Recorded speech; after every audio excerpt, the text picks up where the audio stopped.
إن الحمد لله نحمده ونستعينه ونستغفره ونؤمن به ونتوكل عليه ونعوذ بالله من شرور أنفسنا ومن سيئات أعمالنا من يهده الله فلا مضل له ومن يضلل فلا هادي له أي فلن تجد له وليا مرشدا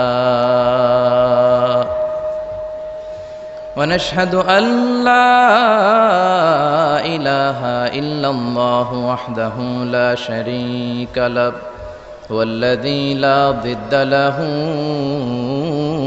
ولا ند له لا مثل له ولا مثيل له لا وزير له ولا كفيل له لا شبه له ولا شبيه له لا ولد له ولا والد له وهو الواحد الفرد الصمد لم يلد ولم يولد ولم يكن له كفوا أحد ونشهد أن سيدنا ونبينا وحبيبنا وبشيرنا ونذيرنا وطبيبنا وطبيب أرواحنا وحبيبنا وحبيب ربنا محمدا عبد الله ورسوله أرسله بالحق بشيرا ونذيرا وداعيا إلى الله بإذنه وسراجا منيرا أما بعد فقد قال الله تعالى في كلامه المجيد وفي فرقانه الحميد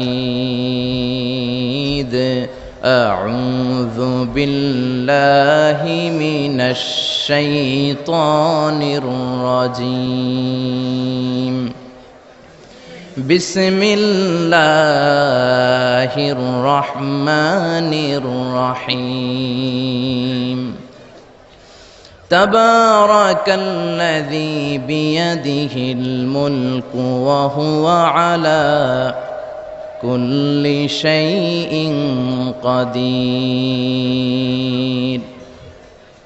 إن الله وملائكته يصلون على النبي يا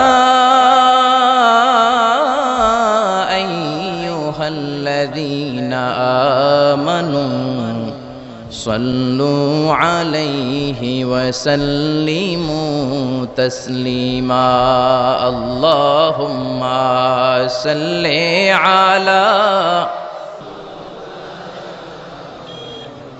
وعلى آل سيدنا مولانا محمد সবাই মহাব্বতের সাথে জোরে জোরে আওয়াজ করে পড়ুন আল্লাহুম্মা সাল্লি আলা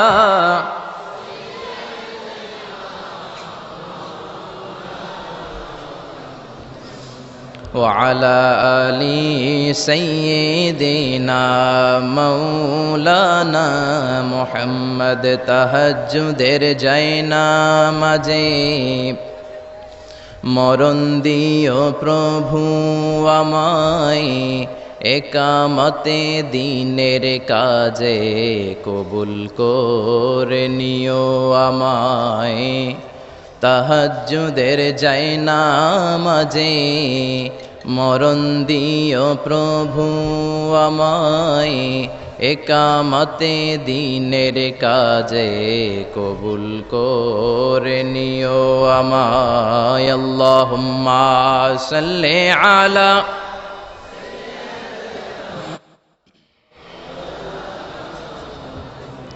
وعلى آل سيدنا مولانا محمد ওগো রাসূল প্রিয় রাসূল প্রাণের রাসূল ওগো রাসূল প্রিয় রাসূল প্রাণের রাসূল তোমারই জন্যে এ বিশ্বে মোরা আলো পেয়েছি পেয়েছি কুল ওগো রাসূল প্রিয় রাসূল প্রাণের রাসূল ওগো রাসূল প্রিয় রাসূল প্রাণের রাসূল আল্লাহুম্মা সাল্লি আলা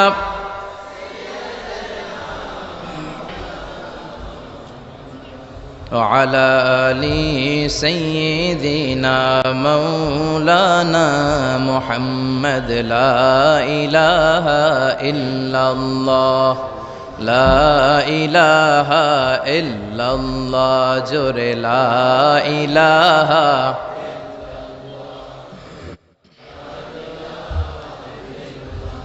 সুবহানাল্লাহ আলহামদুলিল্লাহ লা ইলাহা ইল্লাল্লাহ সুবহানাল্লাহ।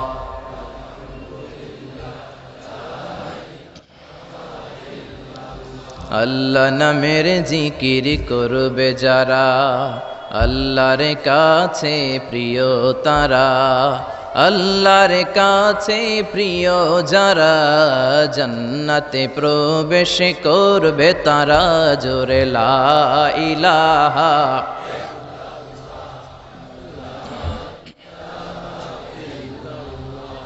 লা ইলাহা ইল্লাল্লাহু মুহাম্মাদুর রাসূলুল্লাহ সাল্লাল্লাহু আলাইহি ওয়াসাল্লাম।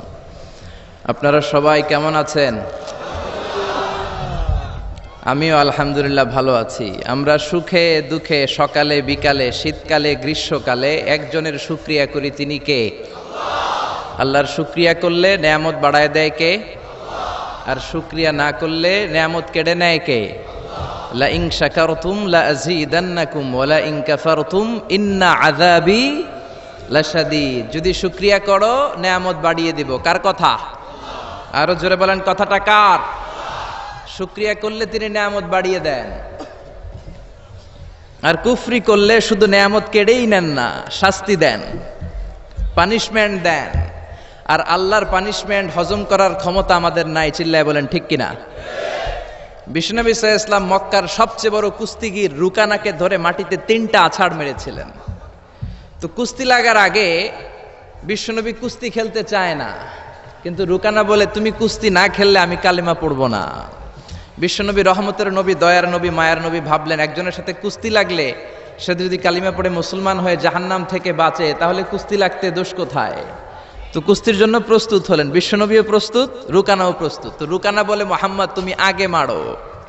বিশ্বনবী বললেন আমি আগে মারলে ওই মায়ের তুই হজম করতে পারবি না, কারণ বিশ্বনবীর এক হাতের ভেতরে জান্নাতের 40 জনের শক্তি ঢুকিয়ে দিয়েছে কে? সাহাবারা বলতেন আমরা যখন বিশ্বনবীর সাথে ঘোড়া হাঁকাতাম, বিশ্বনবী ঘোড়া টান দিলে বিশ্বনবী 2-3 সেকেন্ডের মধ্যে কত মাইল যে সামনে চলে যেতেন, সামনে ধোঁয়া আর বালু ছাড়া মরুভূমিতে কিচ্ছু দেখা যেত না।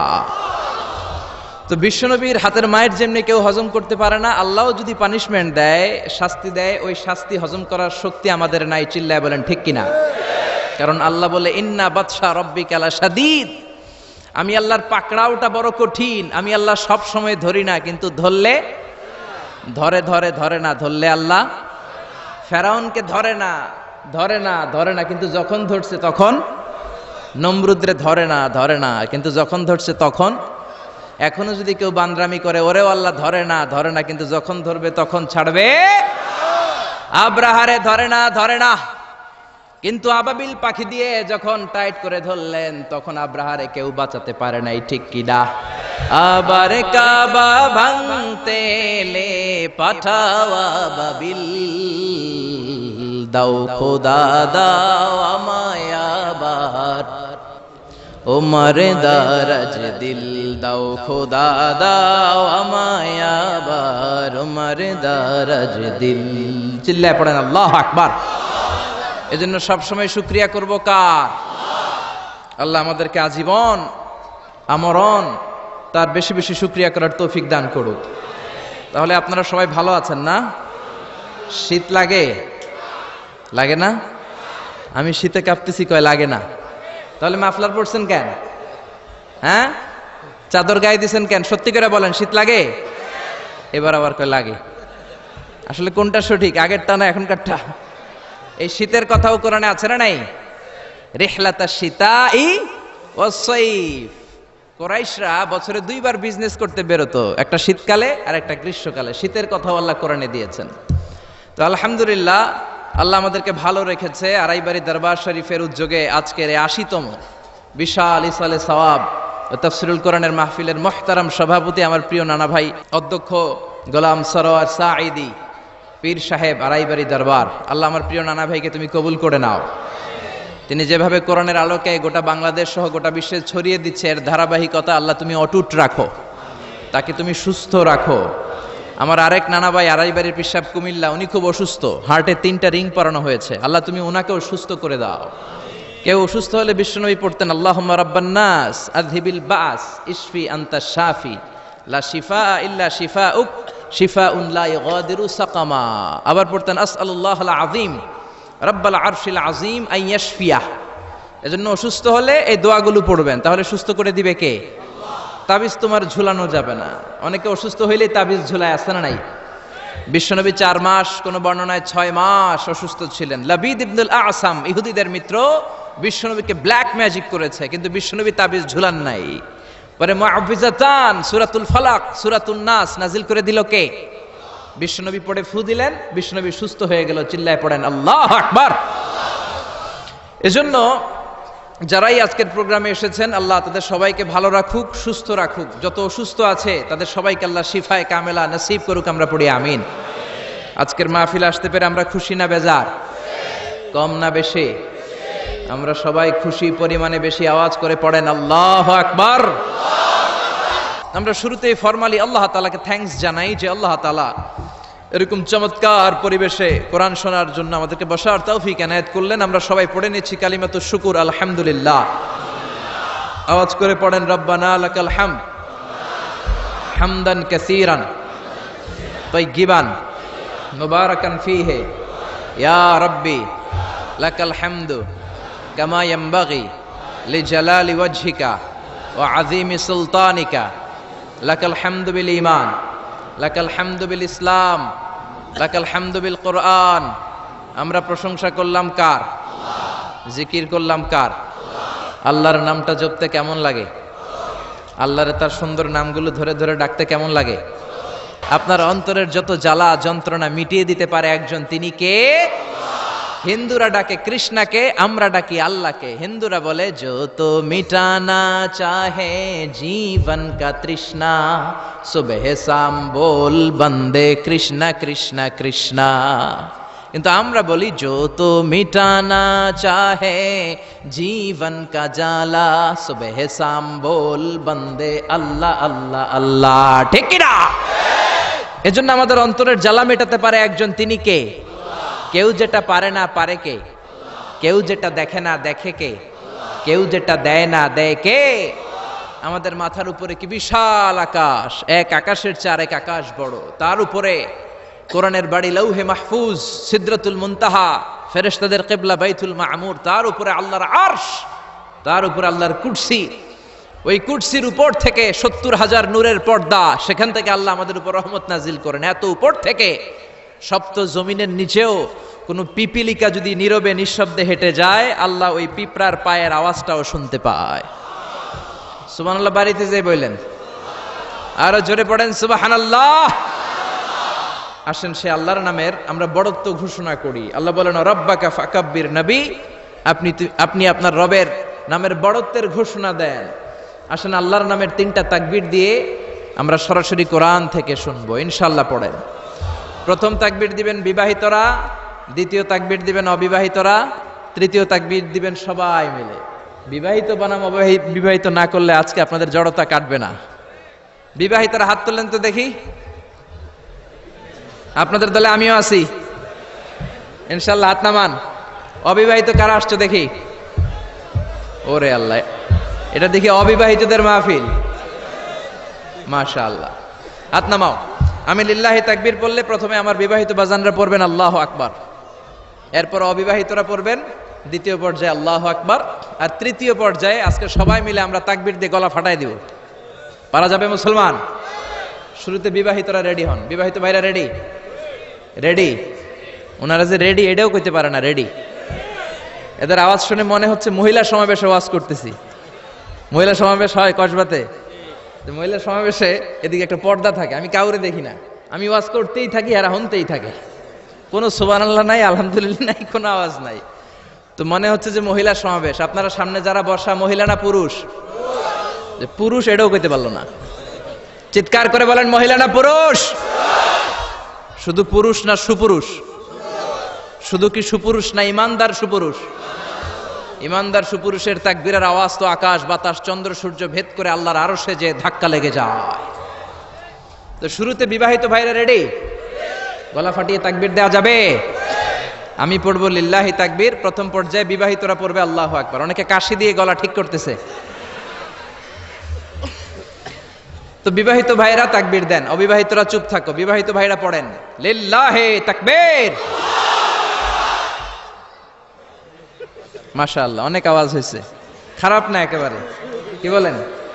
খারাপ না, চলে চলে, আলহামদুলিল্লাহ। এবার অবিবাহিতরা, অবিবাহিত ভাইয়েরা কি রেডি?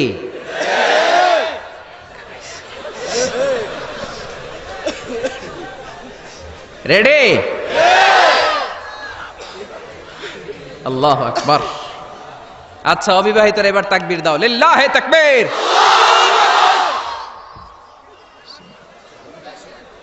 3-0 গোল। এবার বিবাহিত অবিবাহিত কোনো কথা নাই, আমরা সবাই মিলে 3টা তাকবীর দেব, যাতে আড়াইবাড়ি দরবারের এই প্যান্ডেল কেঁপে কেঁপে ওঠে আমার আল্লাহর নামে। জোরে বলেন ঠিক কিনা? তাকবীর নাম্বার 1, লিল্লাহি তাকবীর, লিল্লাহি তাকবীর, লিল্লাহি তাকবীর। আল্লাহ যদি কিয়ামতের দিন বলে, যা তুই আমার নামে তাকবীর দিয়েছিস, তোরে আমি মাফ করে দিলাম, আমরা আল্লাহর কাছে শুধু মাফ চাই, নাজাত চাই, ঠিক কিনা?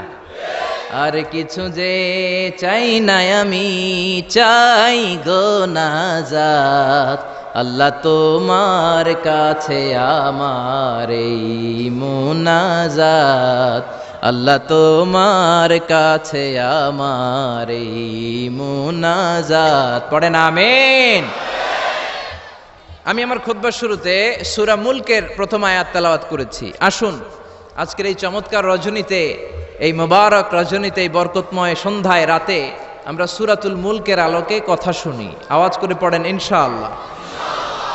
সূরাতুল মুলক আল কোরআন আল কারীমের 29তম পারায় অবস্থিত সর্বপ্রথম সূরা, 29 পারার প্রথম সূরা। সূরাটি মাক্কি সূরা। এই সূরায় রুকু রয়েছে 2টি, আয়াত আছে 30টি, অনেক বরকতময় সূরা। বিশ্বনবী বলেন, ইন্না হাযিহি সূরা মানিআতুন মিন আযাবিল কবর। এই সূরাটা যে তেলাওয়াত করবে আল্লাহ তাআলা তাকে কবরের আযাব থেকে বাঁচায় দিবে। সুবহানাল্লাহ, আর আসতে বলেন। কোন সূরা তেলাওয়াত করলে? সূরা মুলক। সবাই বলেন কোন সূরা? Consider this program, tafsir program, as a class. The person is delivering lecture, sitting in front of you, he is your teacher, and you all sitting guys are the students of Tafsirul Quran. এই প্রোগ্রামগুলো, শীতের প্রোগ্রামগুলোকে ক্লাসের মতো মনে করবেন, তাহলে কিছু শিখে যাওয়া যাবে। আমার আগে হযরতুল আল্লাম কামালউদ্দিন সৈয়দ কামালউদ্দিন জফরি সাহেব ছিলেন আমাদের শিক্ষক, আমরা ছিলাম কোরআনের ছাত্র। এখন আমি একটু করে বসার সুযোগ পেয়ে গেলাম, আমি হয়ে গেলাম শিক্ষক, আর আমরা সবাই কোরআনের ছাত্র। খুশি না বেজার? তো সূরাতুল মুলক এমন সূরা যেটা আপনাকে কবরের আযাব থেকে বাঁচাবে। বিশ্বনবী বললেন, মানিআতুন মিন আযাবিল কবর। এই সূরা যে তেলাওয়াত করবে তার কোনো কবরের আযাব হবে না। পড়েন সুবহানাল্লাহ। আমাদের কবরে যাওয়া লাগবে কি লাগবে না? কোনো সন্দেহ আছে? একদিন মাটির ভেতরে হবে ঘর রে মন আমার, কেন বাঁধো দালান ঘর রে মন আমার, কেন বাঁধো দালান ঘর, একদিন মাটির ভেতরে হবে ঘর রে মন আমার, কেন বাঁধো দালান ঘর। ঠিক কিনা? দাদা চলে গেল, বাবা চলে গেল, চাচা চলে গেল, ফুফা চলে গেল, আপনি মনে হয় যাবেন না? যাবেন? তার জোরে বলা যায় না আপনি যাবেন না? আপনি যাবেন, আপনার ছেলে মেয়েগুলো যাবে, আপনার বিবির পেটে 2 মাসের ছোট্ট একটা বাচ্চা, এখনো রক্ত মাংস মানুষ হয় নাই, এতটুকু গোশতের টুকরা, ওই বাচ্চাটা মনে হয় যাবে না? যাবে? দুনিয়াতে আসেই তো নাই, যাবে কেমনে? আসবে, যতদিন হায়াত পাওয়ার পাবে তারপরে যাবে। চিল্লায় বলেন ঠিক কিনা? কিন্তু আমাদের লাইফস্টাইল দেখলে মনে হয় আমরা মরবো না, 1000 বছর বাঁচার জন্য আমরা এসেছি। শুধু আমরা বলি সবকিছু আমার, আমার, আমার বাড়ি, আমার গাড়ি, আমার এলাকা, আমার দাপট, এগুলো বলতে আমরা খুব পছন্দ করি। চিল্লায় এখন ঠিক কিনা? কেমন করে আপনার বাড়ি, যেই বাড়িটারে আমার বাড়ি বলে আপনি ঘোষণা দেন, আপনার বাবা যখন এই বাড়িতে থাকতো আপনার বাবাও বলতো বাড়িটা আমার বাড়ি, বলতো না? আপনার দাদা যখন এই বাড়িতে থাকতো দাদাও বলতো এটা আমার বাড়ি, দাদার দাদার দাদা যখন এই বাড়িতে থাকতো উনিও বলতো আমার বাড়ি। আপনি মরে গেলে আপনার ছেলে দাবি করবে আমার বাড়ি, ছেলে মরলে নাতি বলবে আমার বাড়ি, নাতির নাতির নাতিও যখন এই বাড়িতে থাকবে সেও বলবে আমার বাড়ি। বাড়ি একটা, দাবিদার কতজন চিন্তা করেছেন? পরের জায়গা পরের বাড়ি, ঘরে বাঁধিয়ায় আমি রই, আমি তো সেই ঘরের মালিক নই। পরের জায়গা পরের বাড়ি, ঘরে বাঁধিয়ায় আমি রই, আমি তো সেই ঘরের মালিক নই। ঠিক কিনা? এজন্য এই দুনিয়াটা হলো ট্রানজিট পিরিয়ড, আজীবন থাকার জন্য আসি নাই, কিছুদিনের জন্য আসলাম। কবরের বাড়িতে আমাদেরকে যেতে হবে, কবরের প্রিপারেশন, প্রস্তুতি আমাদেরকে নিতে হবে। এই জন্য বিশ্বনবী বললেন ইন্না ফিল কুরআনি লাসূরা, কোরআনের মধ্যে এমন একটা সূরা আছে মানিআতুন মিন আযাবিল কবর, এই সূরাটাকেও তেলাওয়াত করলে ওই কবরের আযাব থেকে ওই বান্দাটারে বাঁচায়া দিবে কে? কি নাম ওই সূরার? আরো জোরে বলেন। সূরা মুলক তেলাওয়াত করতে রাজি আছেন তো? আবার বিশ্বনবী বললেন শাফাআত লি সাহিবিহা, এই সূরাটা কিয়ামতের দিন তেলাওয়াতকারীর জন্য আল্লাহর কাছে সুপারিশ করবে। আপনি তেলাওয়াত করলে আপনার জন্য আল্লাহর কাছে সুপারিশ করবে। কোরআন যদি কারো পক্ষে আল্লাহর কাছে সুপারিশ করে, ওই সুপারিশ আল্লাহ কোনোদিন ফেলে দিতে পারবে নাকি? পারবে? মাননীয় অর্থমন্ত্রী যদি মাননীয় প্রধানমন্ত্রী শেখ হাসিনার কাছে কোনো বিষয়ে সুপারিশ করে, শেখ হাসিনা এটাকে রিজেক্ট করতে পারবে? ফেলে দিতে পারবে? কারণ অর্থমন্ত্রীর সুপারিশ। চিল্লায় বলেন ঠিক কিনা? তেমনি কোরআন যদি কিয়ামতের দিন আপনার পক্ষে আল্লাহর কাছে সুপারিশ করে, কোরআনের সুপারিশও কবুল করে নিবে কে? আবার বিশ্বনবী বললেন খাসামাত আন সাহিবিহা, এই সূরাটা কিয়ামতের দিন তেলাওয়াতকারীর পক্ষ নিয়ে আল্লাহর সাথে ডিবেট করবে, ঝগড়া করবে, তর্ক করবে। আল্লাহর সাথে ডিবেট, আল্লাহর সাথে ঝগড়া, সাহস বেশি না কম? জোরে বলেন। আল্লাহর সাথে ঝগড়া করবে, তর্ক করবে, কতক্ষণ? হাত্তা আদখালাহুল্লাহুল জান্নাহ, যতক্ষণ না আল্লাহ তাআলা এই সূরার তেলাওয়াতকারীকে জান্নাতে ঢুকিয়ে না দেয় ততক্ষণ এই সূরা আল্লাহর সাথে তর্ক করতেই থাকবে। চিল্লায় সবাই পড়েন আল্লাহু আকবার। এজন্য বিশ্বনবী বলতেন মান ক্বারা বিহা ফি লাইলাতিন ফাকাদ আকসারা ওয়া আতাবা, রাত্রিবেলা এই সূরাটা যে তেলাওয়াত করবে তার আমলনামাটা সওয়াব দিয়ে পরিপূর্ণ করে দিবে কে? এখন দিন নাকি রাত? জোরে বলেন। এখন সূরাতুল মুলকের তাফসীর শুনলে প্রত্যেকের আমলনামাটারে সওয়াব দিয়ে পূর্ণ করে দিবে কে? এজন্য বিশ্বনবী বলতেন আমি চাই আমার প্রতিটা উম্মতের হৃদয়ে এই সূরাটা গাঁথা থাক, আমি চাই আমার প্রতিটা উম্মতের সিনার ভিতরে সূরাতুল মুলকটা মুখস্থ থাক, আমি চাই আমার প্রতিটা উম্মতের কলিজার ভিতরে এই সূরাটা হিফজ করা থাক। পড়েন সুবহানাল্লাহ। এজন্য বিশ্বনবীর উম্মত হিসেবে এই সূরাতুল মুলক আমাদের মুখস্থ থাকার দরকার আছে না নাই? জোরে বলেন। সূরা মুলক মুখস্থ করতে রাজি আছেন? যে কয়েকজন ইনশাআল্লাহ বলছেন শুধু তারা করবেন, বাকিরা করবেন না। সূরাতুল মুলক মুখস্থ করতে রাজি আছেন সবাই? এই সূরার মাত্র 30টা আয়াত। কয়টা? এক মাসে কয়দিন? আপনাদের এই আড়াইবাড়ি এলাকায় কয়দিন? এদিকে 30 দিন। তাহলে প্রতিদিন যদি একটা করে আয়াত মুখস্থ করেন পুরা সূরাটা মুখস্থ করতে লাগবে কয়দিন? জোরে বলেন না। তাহলে আগামী 1 মাসে আমরা এই সূরাতুল মুলক মুখস্থ করে ফেলবো। রাজি আছেন? রাজি আছেন সবাই? আল্লাহ তুমি কবুল করো। এখন পড়া শোনাবেন কার কাছে? এটা আপনাদের হোমওয়ার্ক, বাড়ির কাজ, হোম টাস্ক, আল ওয়াজিব আল মানজিলি। 1 মাস পরে তো আমি থাকবো না, আমি তো ওয়াজ করে চম্পট। তো পড়া শোনাবেন এলাকার ইমাম সাহেবদের কাছে, খতিব সাহেবদের কাছে, হাফেজ সাহেবদের কাছে। বলবেন আজহারি ভাই এসেছিল, এসে সূরাতুল মুলক আমাদেরকে পড়া দিয়ে গেছে। মুখস্থ করতে রাজি আছেন সবাই? সবাই রাজি? দিস সূরা is an eye opener for you. এই সূরাটা আপনার চোখকে খুলে দিবে, আপনার চিন্তার জগতে একটা আন্দোলন তৈরি করবে, আপনার ঘুমন্ত বিবেককে জাগিয়ে তুলবে। সুবহানাল্লাহ পড়েন। নাস্তিকদের জন্য এই সূরার ভেতরে আল্লাহ তাআলা কিছু ডোজ দিয়ে দিয়েছে, কিছু মেডিসিন। এজন্য এই সূরার আলোকে আমরা জানার চেষ্টা করব কি কি মেডিসিন আল্লাহ নাস্তিকদের জন্য দিলেন। আমরা আল্লাহকে বিশ্বাস করি তাই আমরা আস্তিক, আর যারা বিশ্বাস করে না তারা কি? বাংলার জমিনে এরকম কিছু নাস্তিক আছে না নাই? নতুন এক নাস্তিক এসেছে, আসাদ নূর, ঠিক কিনা? ফেসবুকের লাইভে এসে সে বলেছে প্রতিদিন নাকি সকালবেলা কোরআনের উপরে পেশাব করবে। এটা কি মানুষ না অমানুষ? এটা জাহান্নামের নরকীট আর পিতৃ পরিচয়হীন জারদ সন্তান। জোরে বলেন ঠিক কিনা? বাংলাদেশ সরকারের উচিত এই বেয়াদবটাকে আইনের আওতায় আনা, বিচারের আওতায় আনা, বিশাল সমাবেশ করে লক্ষ মানুষের সামনে ফাঁসির রশিতে ঝুলিয়ে দেয়া। এই বেয়াদবটাকে শেল্টার দিচ্ছে মুফাসসিল ইসলাম ইংল্যান্ড থেকে আরেক নাস্তিক উল্লুক্কা পাঠা। গভর্নমেন্টের উচিত এই বেয়াদবটাকেও আইনের আওতায় এনে ইন্টারপোলের পুলিশের মাধ্যমে ওই বেয়াদবটাকেও ফাঁসি দেয়া। চিল্লায় বলেন ঠিক কিনা? 92% মুসলিম যে দেশে বসবাস করে ওই দেশে বসে কোরআনকে গালি দেওয়ার স্পর্ধা তোর আসলো কোত্থেকে? চিল্লায় এখন ঠিক কিনা? এজন্য আমাদেরকে এক থাকতে হবে, ন্যাক থাকতে হবে। কোরআনের বিরুদ্ধে কথা বললে তাদেরকে কোনো ধরনের চান্স দেয়া যাবে না। চিল্লায় এখন ঠিক কিনা?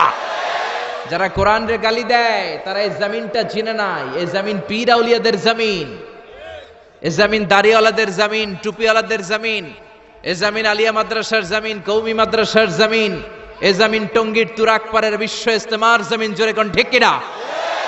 এদেশে আর কিছু থাকবা না থাক, আমার কোরআন থাকবেই। আর কিছু থাকবা না না থাক, হাক্কানি দরবারগুলো থাকবেই। যে দেশে আল্লাহু আকবার ধ্বনির সাথে সকালে সূর্য ওঠে, আল্লাহু আকবার ধ্বনির সাথে সাথে সকালে সূর্য ডুবে, ও দেশে আর কিছু না থাক, আমার কোরআন থাকবেই। চিল্লায় এখন ঠিক কিনা? ওই কোরআনের জন্য আমরা জীবন বাজি রাখতে রাজি আছি। চিল্লায় এখন ঠিক কিনা? কারা কারা রাজি? দুহাত উঁচু করে আল্লাহর দেখা।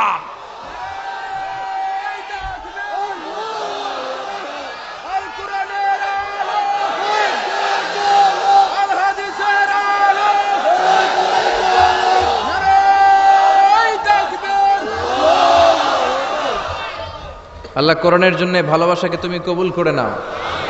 এই যে কোরআনের কথা শুনলে আমরা আবেগ আপ্লুত হয়ে যাই, এই দরদটাকে তুমি আমাদের নাজাতের ওসিলা বানাও। আরো জোরে পড়েন আমিন। এই সূরাটা আপনার চোখ খুলে দিবে। নাস্তিকদের জন্য আল্লাহ এই সূরাতে ডোজ দিয়েছে। নাস্তিকরা বলে আমরা স্রষ্টায় বিশ্বাস করি না, এর কারণ আনসিন ইজ নাথিং, যেটা দেখা যায় না ওইটা মানি না। নাস্তিকরা যে আল্লাহ তাআলাকে বিশ্বাস করে না, তাদের সবচেয়ে যুক্তি হচ্ছে আনসিন ইজ নাথিং, যেটা দেখা যায় না ওইটা বিশ্বাস করি না। তো নাস্তিককে জিজ্ঞেস করবেন, do you see the air in the atmosphere? এই যে বায়ুমণ্ডলে বাতাস, তুমি কি বাতাস দেখতে পাও? So why do you believe on that? তাহলে বাতাস না দেখলে বাতাসে বিশ্বাস করো কেন? Do you see the bad headache someone feel in his head? কেউ যখন মাথায় ব্যথা পায়, অনেকে এসে বলে হুজুর মাথার ব্যথায় মরে যাচ্ছে, একটু ফু দিয়ে দেন। ওর যে মাথায় ব্যথা আমি কি দেখতে পাচ্ছি? কথা বলেন। So why do you believe on that? তাহলে বিশ্বাস করো কেন? আরে মিয়া, তুমি তো তোমার নিজেরই দেখো না, নিজের স্রষ্টারে দেখবা কেমন করে? আমরা কি আমাদের চোখ দেখতে পাই আয়নার সাহায্য ছাড়া? জোরে বলেন। আমি কি আমার চোখ দেখতে পাচ্ছি? আপনারা আপনাদের চোখ দেখতে পাচ্ছেন? আপনারা আমারটা দেখতেছেন, আমি আপনাদেরটা দেখতেছি, কিন্তু আমরা কি আমাদেরটা দেখতে পাচ্ছি?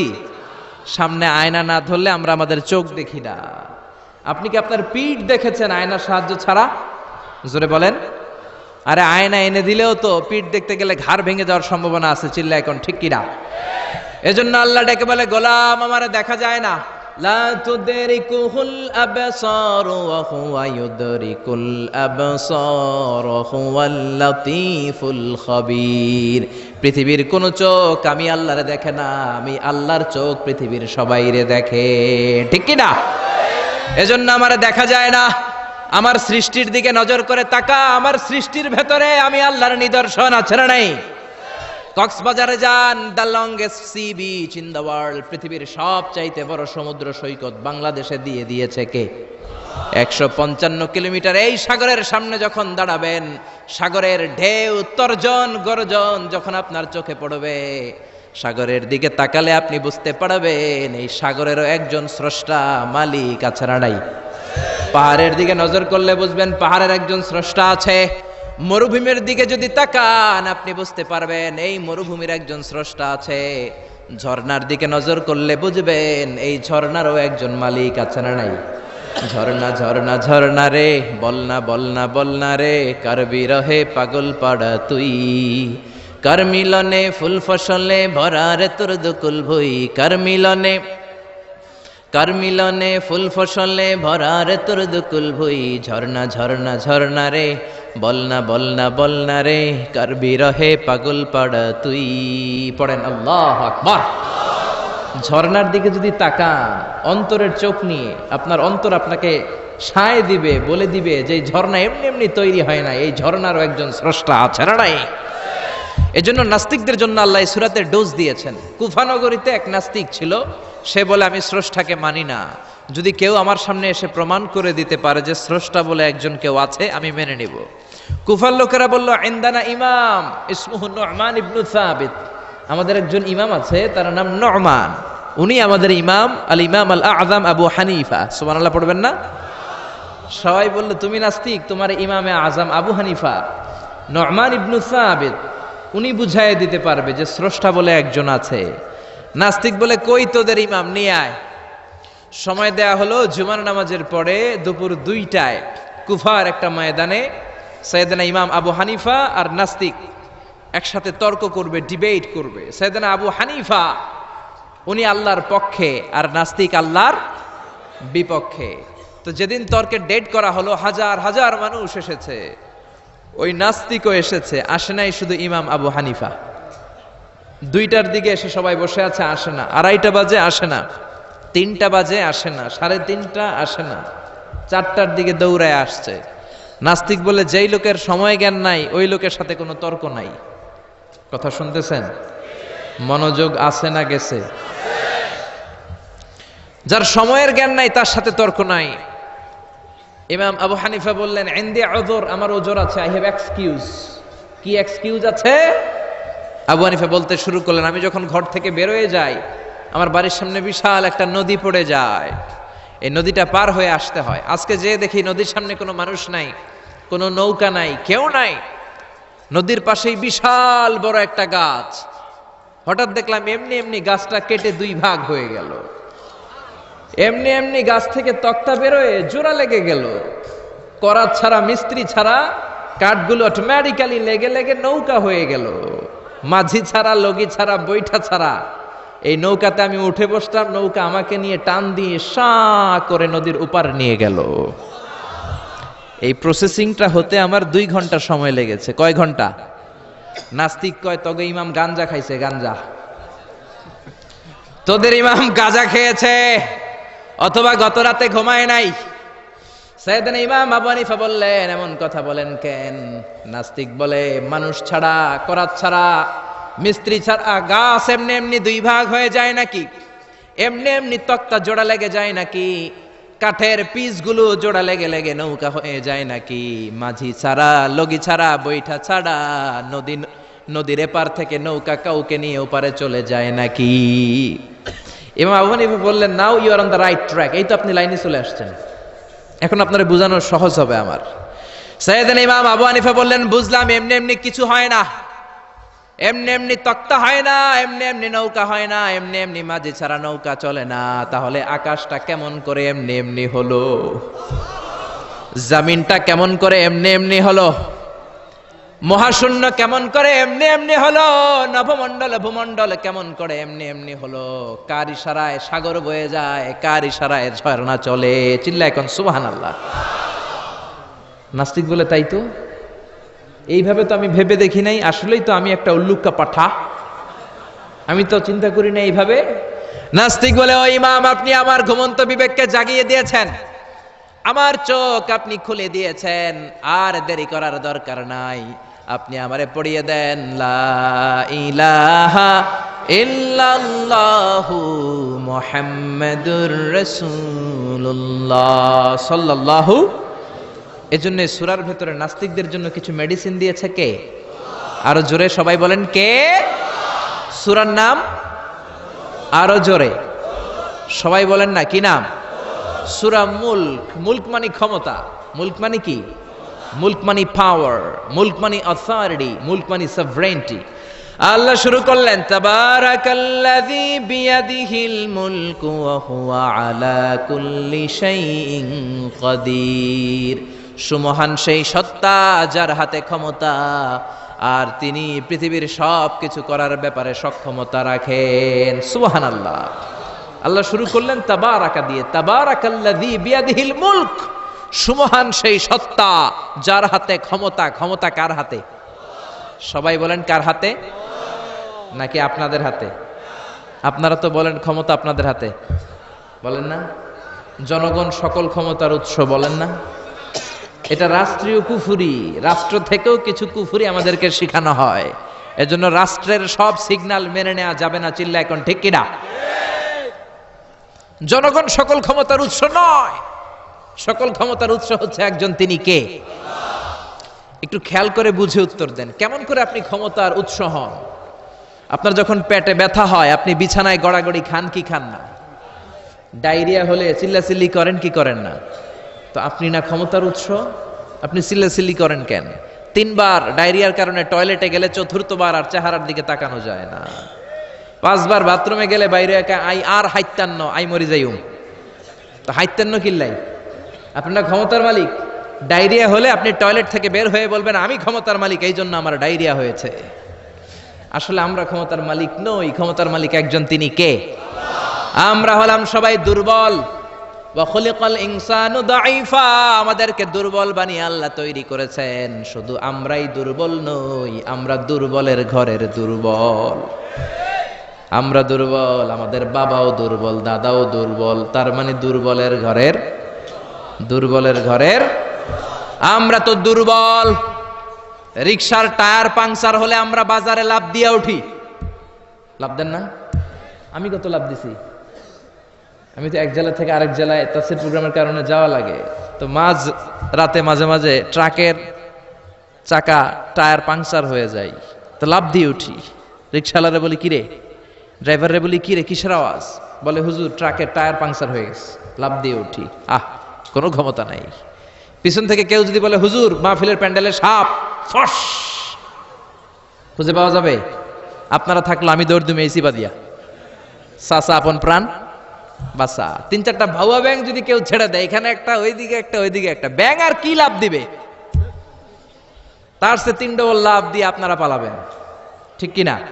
তাহলে আসলে আমাদের কোনো ক্ষমতা নাই, ক্ষমতার মালিক হলো একজন, তিনি কে? এজন্য রব্বুল আলামিন বলেন তাবারাকাল্লাযী বিয়াদিহিল মুলকু ওয়া হুয়া আলা কুল্লি শাইইন কাদির। সুমহান সেই সত্তা যার হাতে ক্ষমতা। ক্ষমতা কার হাতে? আমাদের কোনো ক্ষমতা নাই, আমরা নকল ক্ষমতার মালিক, আসল ক্ষমতার মালিক একজন, তিনি কে? আমাদের যে ক্ষমতা নাই, এটা ভূমিকম্প হলে টের পাওয়া যায়। রাত 3টার দিকে যখন ভূমিকম্প হয়, সব লোক বিল্ডিং থুয়ে দেয় দৌড়। ভাড়াটিয়াও দৌড়, বাড়িওয়ালাও দৌড়। কসবা এলাকার বাড়িওয়ালারা মনে হয় দৌড় দেয় না, কথা বলেন? ভাড়াটিয়াও দৌড় দেয়, বাড়িওয়ালাও দৌড় দেয়। চিল্লায় বলেন ঠিক কিনা? রাত 3টায় যখন ভূমিকম্প হয়, পুলিশের প্রধানও দৌড় দেয়। বাস্তবে তো র্যাবের প্রধানও দৌড় দেয়, প্রেসিডেন্টও দৌড় দেয়, শুধু প্রধানমন্ত্রী দৌড় দেয় না? দেয়? আমি কই নাই, কিন্তু আপনারা কইছেন। দোষ আপনাদের, আমার কোনো দোষ নাই। আমি প্রধানমন্ত্রীর কিছু বলি নাই। সাসা আপন প্রাণ বাঁচা। রাতে ভূমিকম্প হলে দৌড় দিতে হয়। চিল্লায় বলেন ঠিক কিনা? 2004 সালে বরিশালে প্রথমে গেলাম বাসে, ফিরে আসতেছি লঞ্চে, নদীর মাঝখানে তুফান, জাহাজ ডুবে যাবে। ওই দিন চিনলাম আল্লাহ কারে কয়, আল্লাহ কেসকো কাতে হে। ওই দিন লঞ্চের শুধু মুসলমানেরাই আল্লাহরে ডাকে নাই, হিন্দুরাও জিকির করছে কার? ওই দিন সবার মুখে একটা জিকির ছিল, লা ইলাহা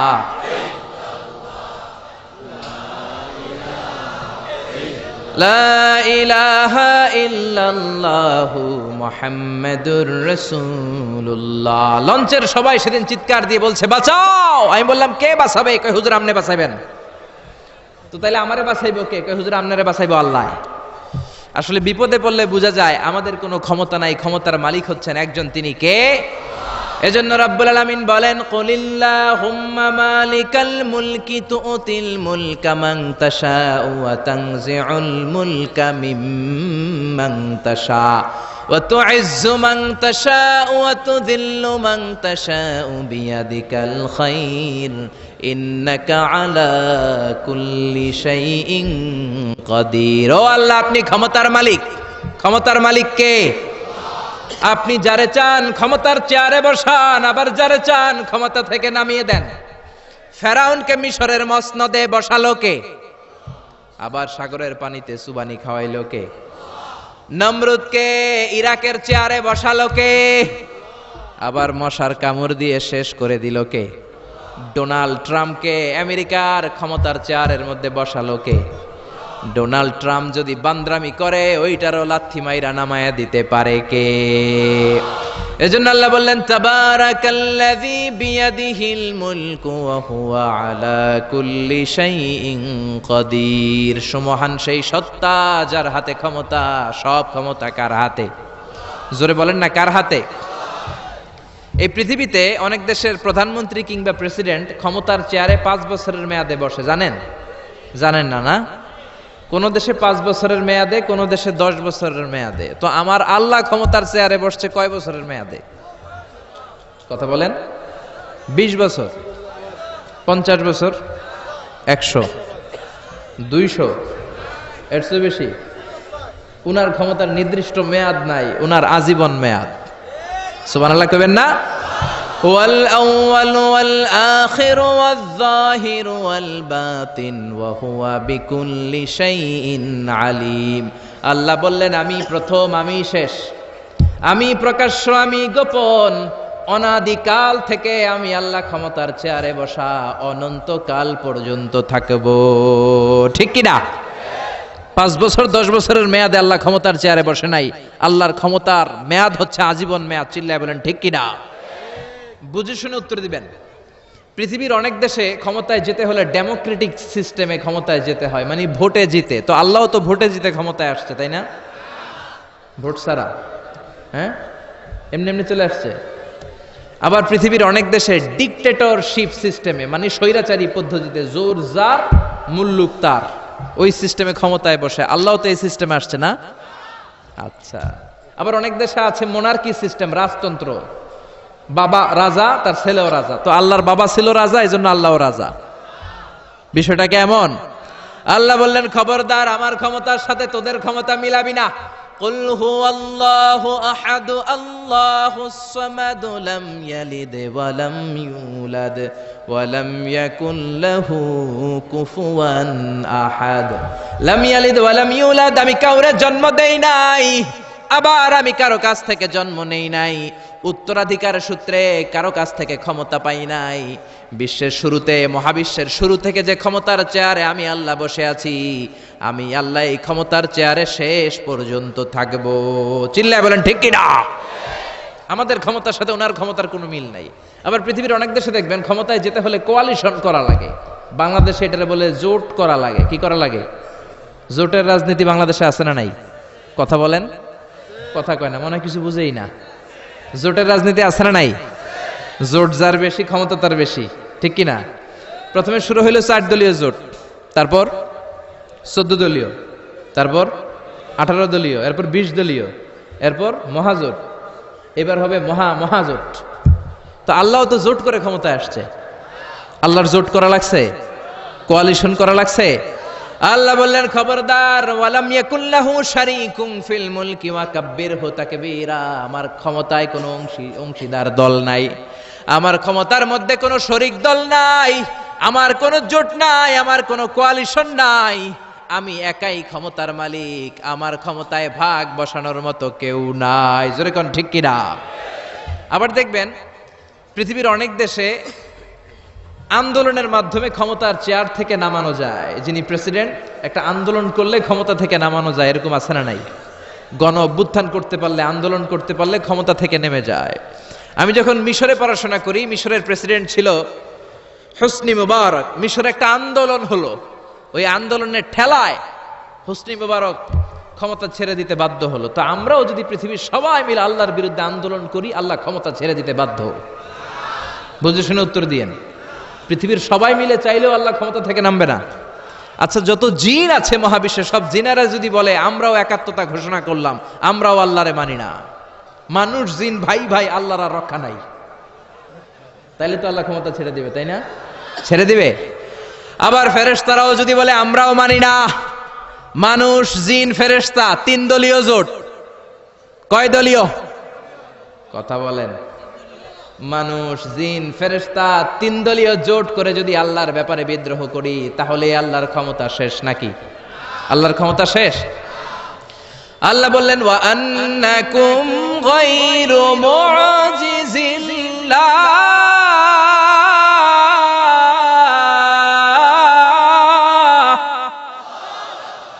খবরদার, গোটা বিশ্বের সবাই মিলে যদি আমি আল্লাহরে পরাস্ত করতে চাও, গোটা বিশ্বের সবাই মিলে যদি আমি আল্লাহর ব্যাপারে বিদ্রোহ করো, আমি আল্লাহর বিরুদ্ধে যদি আন্দোলন সবাই মিলে তোমরা করো, আমার ক্ষমতার এক আনাও তোরা কমাতে পারবি না। সুবহানাল্লাহ। তার মানে আমাদের ক্ষমতার সাথে আল্লাহর ক্ষমতার কোনো মিল নাই। চিল্লায় বলেন ঠিক কিনা? আবার বুঝে শুনে উত্তর দেন। অনেক দেশে দেখবেন রাজার বয়স এত হইছে, বয়সের ভারে নুজ্জ হয়ে 70-80-তে পৌঁছে গেছে, কয় আই আর 57, আমি অবসরে যাব, সেলফ রিটায়ারমেন্ট, স্বেচ্ছায় অবসরে যাব। এরকম হয় না? অনেক রাজা, সুলতান, প্রেসিডেন্ট স্বেচ্ছায় অবসরে চলে যায়। তো আল্লাহরও তো অনেক বয়স হয়েছে, এখন আল্লাহর অবসরে যাওয়ার সময় এসেছে। বয়স হয় নাই, এত বছর উনি ক্ষমতা চালায়, এখনো বয়স হয় নাই। উনি ক্লান্ত হয় না? উনার ঘুমে ধরে না? আল্লাহ বললেন খবরদার, লা তাখুযুহু সিনাতুন ওয়ালা নাওম। আমার ঘুম নাই, আমার কোনো নিদ্রা নাই, আমার কোনো তন্দ্রা নাই, আমার কোনো ঝিমুনি নাই। ওয়ালা ইয়াউদুহু হিফযুহুমা ওয়া হুয়াল আলিয়ুল আযীম। এই পুরো মহাবিশ্বটা পরিচালনা করতে যে আমি আল্লাহ ক্লান্ত হই না, আমি আল্লাহর তন্দ্রা আসে না, আমি আল্লাহর ঝিমুনি আসে না, আমি আল্লাহর ঘুম আসে না।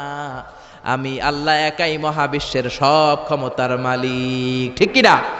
এজন্য আল্লাহ বললেন তাবারাকাল্লাযী বিয়াদিহিল মুলকু ওয়া হুয়া আলা কুল্লি শাইইন কাদির। সমহান সেই সত্তা যার হাতে ক্ষমতা। ক্ষমতা কার হাতে? সবাই বলেন না, ক্ষমতা কার হাতে? নাকি আপনাদের হাতে? আর কোনদিন বলবেন জনগণ সকল ক্ষমতার উৎস? আর কোনদিন বলবেন সকল ক্ষমতার উৎস হচ্ছে একজন, তিনি কে? আওয়াজ করে বলতে হবে, তিনি কে? আমরা বললাম আল্লাহ, বুঝলাম আপনি ক্ষমতার মালিক। আর কিসের মালিক বলেন? আল্লাহ বললেন আল্লাযী খালাকাল মাউতা ওয়াল হায়াতা লিয়াবলুয়াকুম আইয়ুকুম আহসানু আমালা ওয়া হুয়াল আজিজুল গফুর। আমি শুধু ক্ষমতারই মালিক নই, আমি এমন আল্লাহ যে আল্লাহ জীবন তৈরি করলাম, যে আল্লাহ মরণ তৈরি করলাম। আমি জীবনেরও মালিক, মরণেরও মালিক। আমাদেরকে জীবন দিয়েছে কে? মরণ দিয়েছে কে? আমাদের প্রাণ ভিক্ষা দিতে পারে কে? নাকি আপনাদের রাষ্ট্রপতি? আপনাকে রাষ্ট্রপতি তো নাকি প্রাণ ভিক্ষা দেয়, দেয় না? আরে রাষ্ট্রপতিরও তো প্রাণ ভিক্ষা দিবে আল্লাহ। চিল্লায় বলেন ঠিক কিনা? আল্লাহ বললেন আমি এমন আল্লাহ আল্লাযী খালাকাল মাউতা ওয়াল হায়াতা লিয়াবলুয়াকুম আইয়ুকুম আহসানু আমালা। তোমরা কে কেমন আমল করো এটা দেখার জন্য আমি জীবন বানালাম, মরণ বানালাম, আর জীবন মরণের মাঝখানে তৈরি করলাম রূহ। রূহ তৈরি করলাম। কি তৈরি করলাম? রূহ মানুষ তৈরি করতে পারে না, রূহ তৈরি করতে পারে একজন, তিনি কে? মানুষ কম্পিউটার তৈরি করতে পারে, প্লেন বানাতে পারে, রকেট বানাতে পারে, রোবট বানাতে পারে, সুফিয়া খালারে বানাতে পারে, কিন্তু রুহু বানাতে পারে না। সুফিয়া খালারে চিনেন?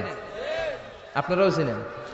আহা, মেয়েদের মতো লিপস্টিক দেয়া হয়েছে ওর ঠোঁটে, মেয়ের আকৃতি দেয়া হয়েছে, অবয়ব দেয়া হয়েছে। সুফিয়া রোবটটাকে দেখে আমার প্রতিবন্ধী মনে হলো। এমনে তাকায়, এমনে করে, এমনে করে, এমনে করে, আর ভেতরে সফটওয়্যারে সব সেট করে দেয়া, যেটা রিমোট কন্ট্রোলে চাপে ওই অনুযায়ী বলে। চিল্লায় বলেন ঠিক কিনা? যারা এই সুফিয়াকে বানিয়েছে, কিয়ামতের দিন আল্লাহ বলবে এই সুফিয়ার ভেতরে রুহু দে। এই সুফিয়ার ভেতরে রুহু দে। যারা এই সুফিয়া নিয়ে পৃষ্ঠপোষকতা করেছে, বিদেশ থেকে দেশে এনেছে, সবাইকেই আল্লাহর সেদিন বিচারের ট্রাইব্যুনালের, সুপ্রিম কোর্টের কারাগারে কাঠগড়ায় আসামি হয়ে দাঁড়াতে হবে। চিল্লায় বলেন ঠিক কিনা? এজন্য আল্লাহ ডেকে বললেন, গোলাম আমি জীবন বানালাম, মরণ বানালাম, জীবন মরণের মাঝখানে বানালাম রুহু। এই রুহু থাকলে তুমি জিন্দা, রুহুটা না থাকলে তুমি হয়ে যাও মুর্দা। এই যে মিজানুর রহমান আজারি কথা বলতেছে, হাসে, হাত নাড়ে, কথা বলে, কারণ রুহু আছে। এই রুহুটা বের হয়ে গেলে লাশ হয়ে পড়ে যেতে হবে। চিল্লায় বলেন ঠিক কিনা? মক্কার কাফিররা বলল, আব্দুল্লাহর বেটা মুহাম্মদ, রুহু কাকে বলে আমাদের বলো। রুহু দেখতে কেমন, কেমন করে দেহের মধ্যে রুহু ঢুকে, কেমন করে রুহুটা দেহ থেকে উড়াল দেয়। এই রুহুর ব্যাপারে তথ্য দিতে পারলে কালিমা পড়ে সবাই মুসলমান হয়ে যাব। আপনারা রুহু দেখছেন কেউ? আপনার দাদা যে মারা গেল, বাবা যে মারা গেল, রুহুটা যে উড়াল দিল, দেখছেন? কালার কেমন, সাইজ কতটুকু, ওজন কতটুকু, দেখতে কেমন? আমরা কেউ রুহু দেখেছি? চিল্লায় বলেন দেখেছি। বিশ্বনবীরে বলা হলো, আব্দুল্লাহর বেটা মুহাম্মদ, রুহু কারে বলে যদি বলতে পারো কালিমা পড়বো। বিশ্বনবী বলতে পারে না, কারণ বিশ্বনবী মন গড়া কোনো কথা বলেন না। আকাশ থেকে গ্রিন সিগন্যাল আসলে তবেই বলেন, ঠিক কিনা? বিশ্বনবী আল্লাহ তাআলার পক্ষ থেকে গ্রিন সিগন্যাল পাওয়ার জন্য উপরে তাকিয়ে রইলেন। আয়াত নাজিল হয়ে গেল, ইয়াসআলুনাকা আনির রূহি কুলির রূহু মিন আমরি রাব্বি ওয়া মা উতীতুম মিনাল ইলমি ইল্লা কালিলা। ও নবী, লোকেরা আপনারা জিজ্ঞেস করে রূহ কাকে বলে। মা হুয়া রূহ, হোয়াট ইজ দ্য স্পিরিট? আপনি বলে দেন রূহ হলো আল্লাহর পক্ষ থেকে স্পেশাল অর্ডার। আল্লাহর অর্ডারে এই রূহটা দেহের মধ্যে ঢোকে, আবার আল্লাহর অর্ডারে রূহ বের হয়ে যায়। আল্লাহু আকবার।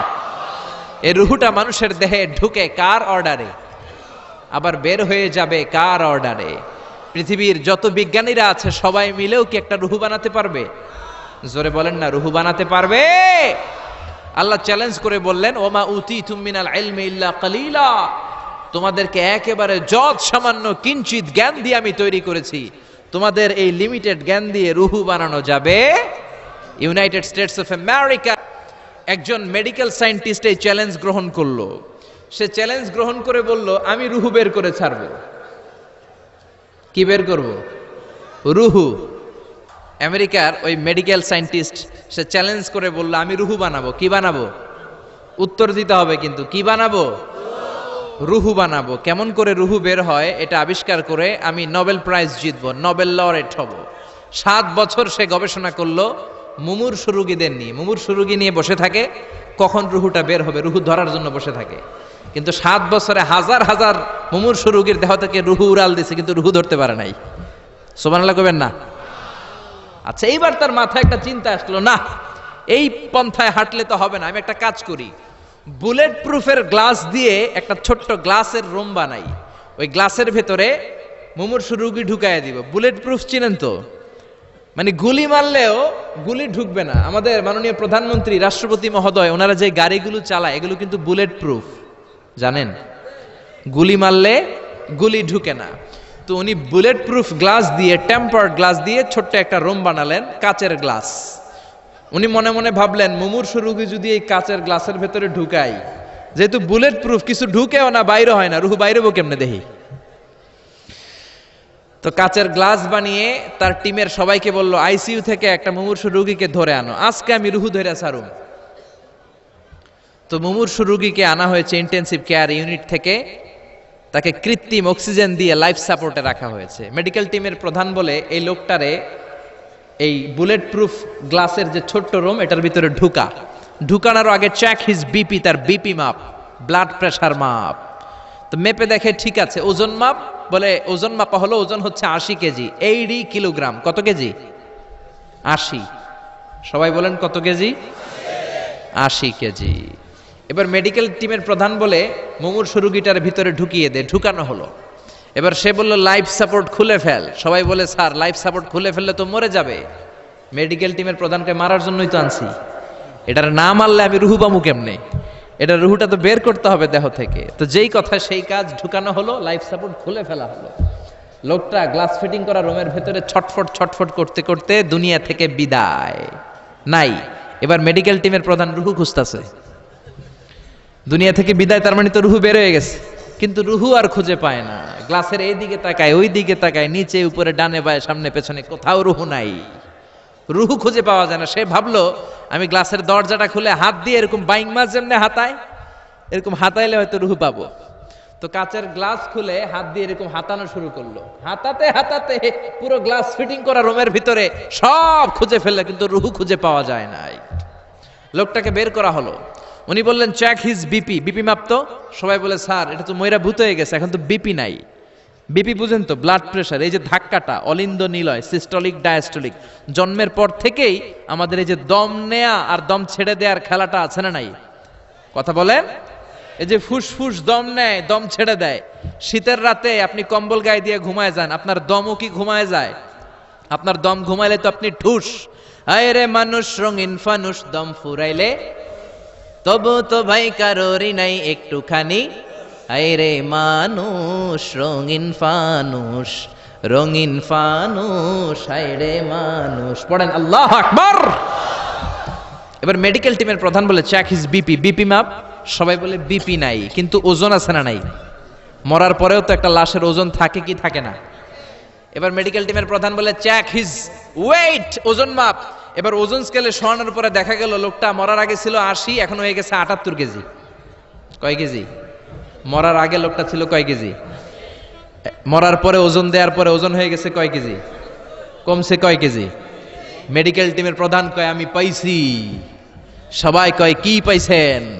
মেডিকেল টিমের প্রধান কয় ওইডা। সবাই কয় কোনডা? কয় রুহু। কেমনে পাইলেন? কয় মরার আগে ছিল 80 কেজি, মরার পরে 78 কেজি, কমছে 2 কেজি। তার মানে যেটা উড়াল দিছে ওইটাই 2 কেজি। পাইছে ঘোড়ার ডিম। কিন্তু বিজ্ঞানীদের নিয়ম হচ্ছে আপনি একটা রেজাল্ট দিয়েই ফাইনাল জাজমেন্ট দিতে পারবেন না, আপনার আরো কিছু নমুনা সংগ্রহ করতে হবে। সে বলল আরেকটা রোগীকে আইসিইউ থেকে নিয়ে আয়, ওজন মাপ, বিপি মাপ। বিপি ওকে, ওজন কত? 70 কেজি। দ্বিতীয় যে লোকটাকে আনা হলো তার ওজন 70 কেজি। চিল্লায় বলেন কয় কেজি? 70। এবার গ্লাসের ভিতরে ঢুকানোর পরে অক্সিজেনের মাস্কটা খুলে ফেলা হলো। এই লোকটা অক্সিজেনের অভাবে ছটফট ছটফট করতে মরে গেল। মরার পরে আবার রুহু খুঁজে, কিন্তু গ্লাসের ভিতরে রুহু নাই। এই লোকটাকেও বের করে মেডিকেল টিমের প্রধান বলে চেক হিজ বিপি। বিপি মাপ। সবাই বলে বিপি নাই, কিন্তু ওজন আছে না নাই? এই লোকটার ওজন মরার আগে কত কেজি? 70। এবার ওজন দিয়া দেখে এই মৃত লোকটার ওজন হয়ে গেছে 71 কেজি। কয় কেজি? আগেরটা তো কম ছিল, মিলানো গেছে। এবার যাবি কই? হ্যাঁ, আগেরটা 2 কেজি কমেছে। মনে মনে চিন্তা ছিল, রুহু যেটা ছিল উড়াল দিয়েছে, রুহু নাই, 2 কেজি কমেছে।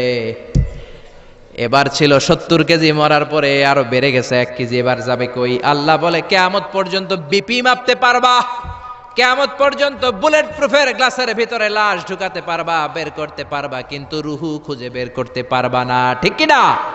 ইয়াসআলুনাকা আনির রূহি কুলির রূহু মিন আমরি রাব্বি ওয়া মা উতিতুম মিনাল ইলমি ইল্লা কালিলা। নবী লোকেরা আপনার রুহের ব্যাপারে জিজ্ঞেস করে, আপনি সোজা সাপটা লোকদেরকে বলে দেন রুহু হলো আমার আল্লাহর আদেশ মাত্র। আল্লাহর আদেশে দেহে ঢুকে, আল্লাহর আদেশে বের হয়। পৃথিবীর কোনো মানুষ রুহু খুঁজে বের করতে পারবে না। সে বের করতে পারে নাই, কারণ মানুষ মরে গেলে এক একজনের দেহের অবস্থা এক এক রকম।